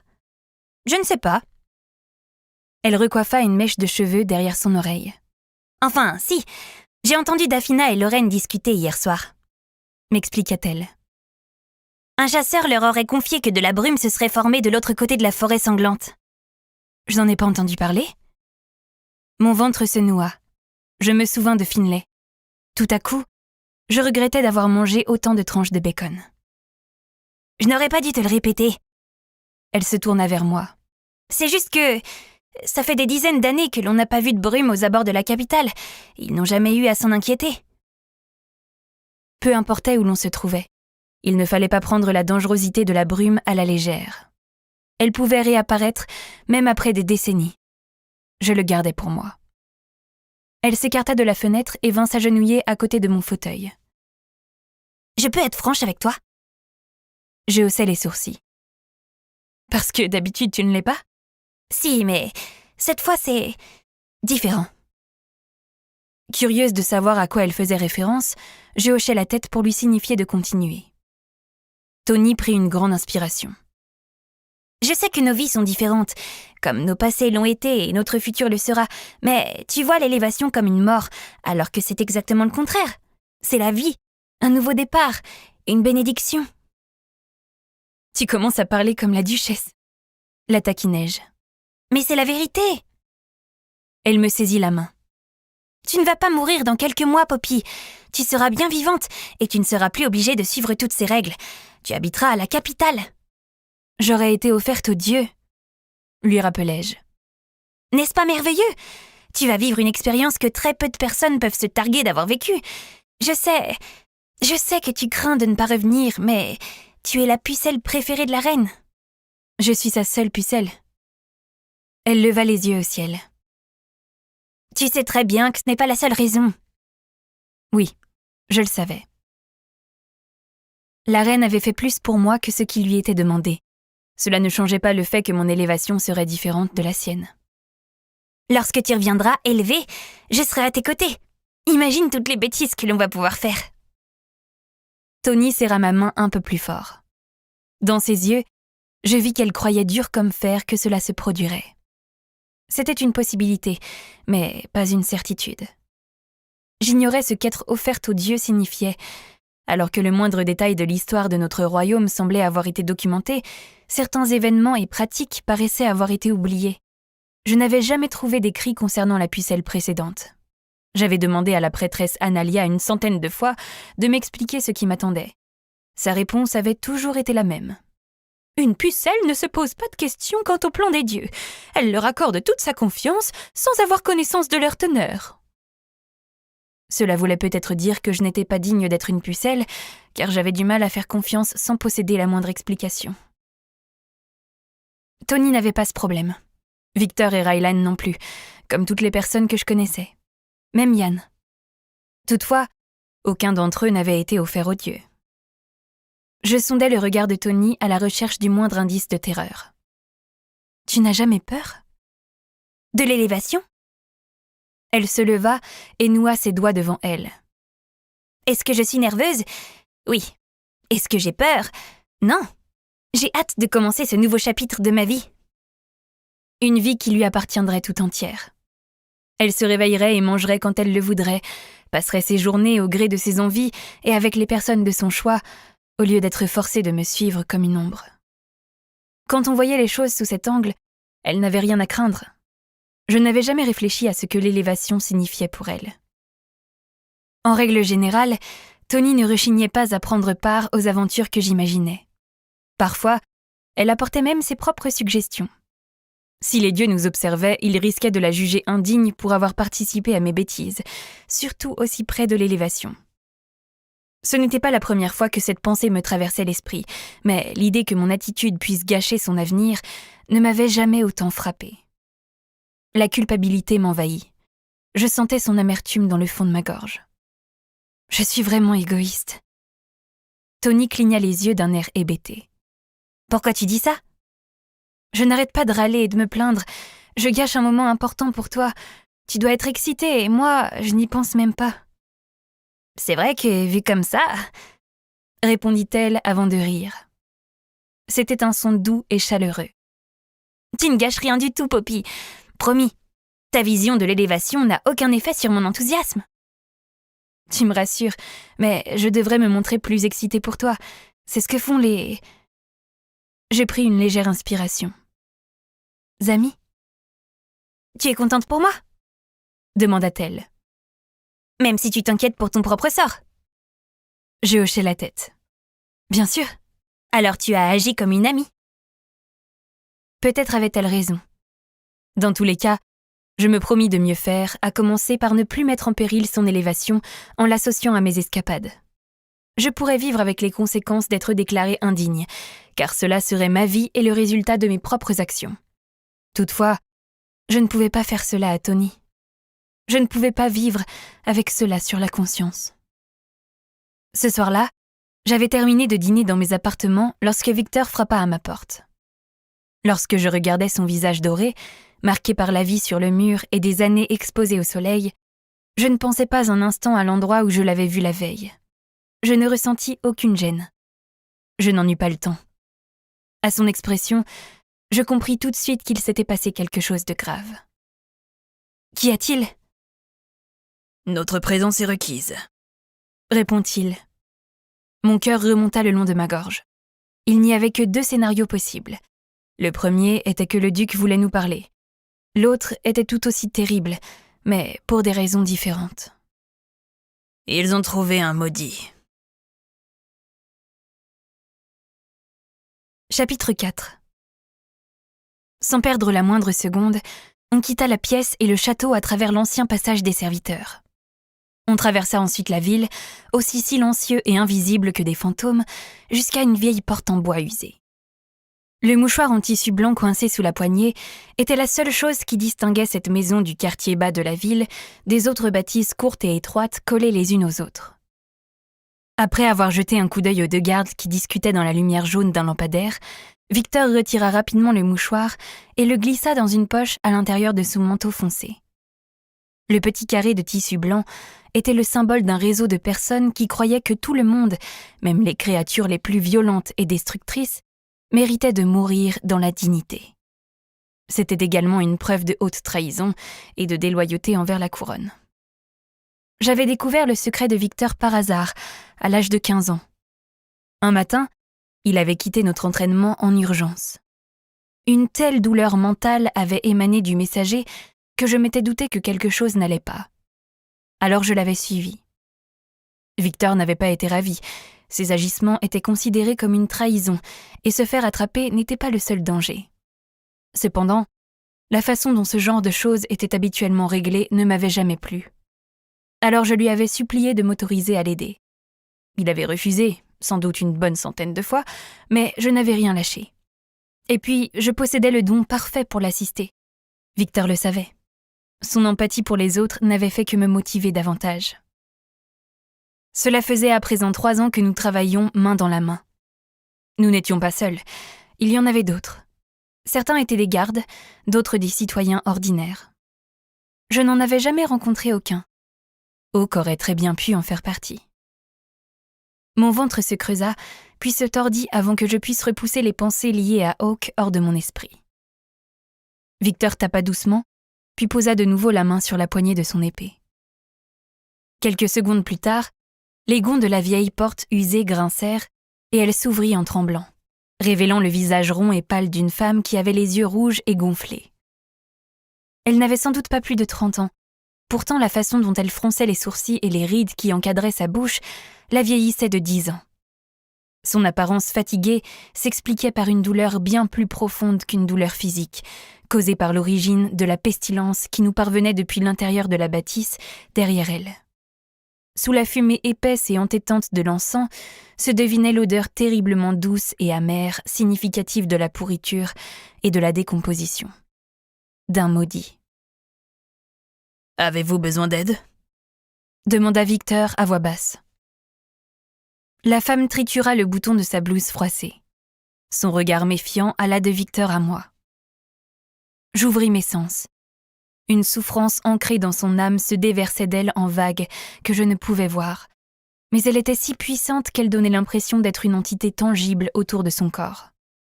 Je la sentais traverser ma cape et mes vêtements, griffer ma peau avec ses ongles glacés et rouillés. On aurait dit qu'elle était mourante, alors qu'elle ne souffrait d'aucune blessure ni d'aucune maladie. Pourtant, sa douleur était aussi vive et dévastatrice. Je réprimais l'envie de faire un pas en arrière et frissonnais sous ma cape épaisse. Mon instinct me criait de mettre de la distance entre nous, de m'éloigner le plus possible.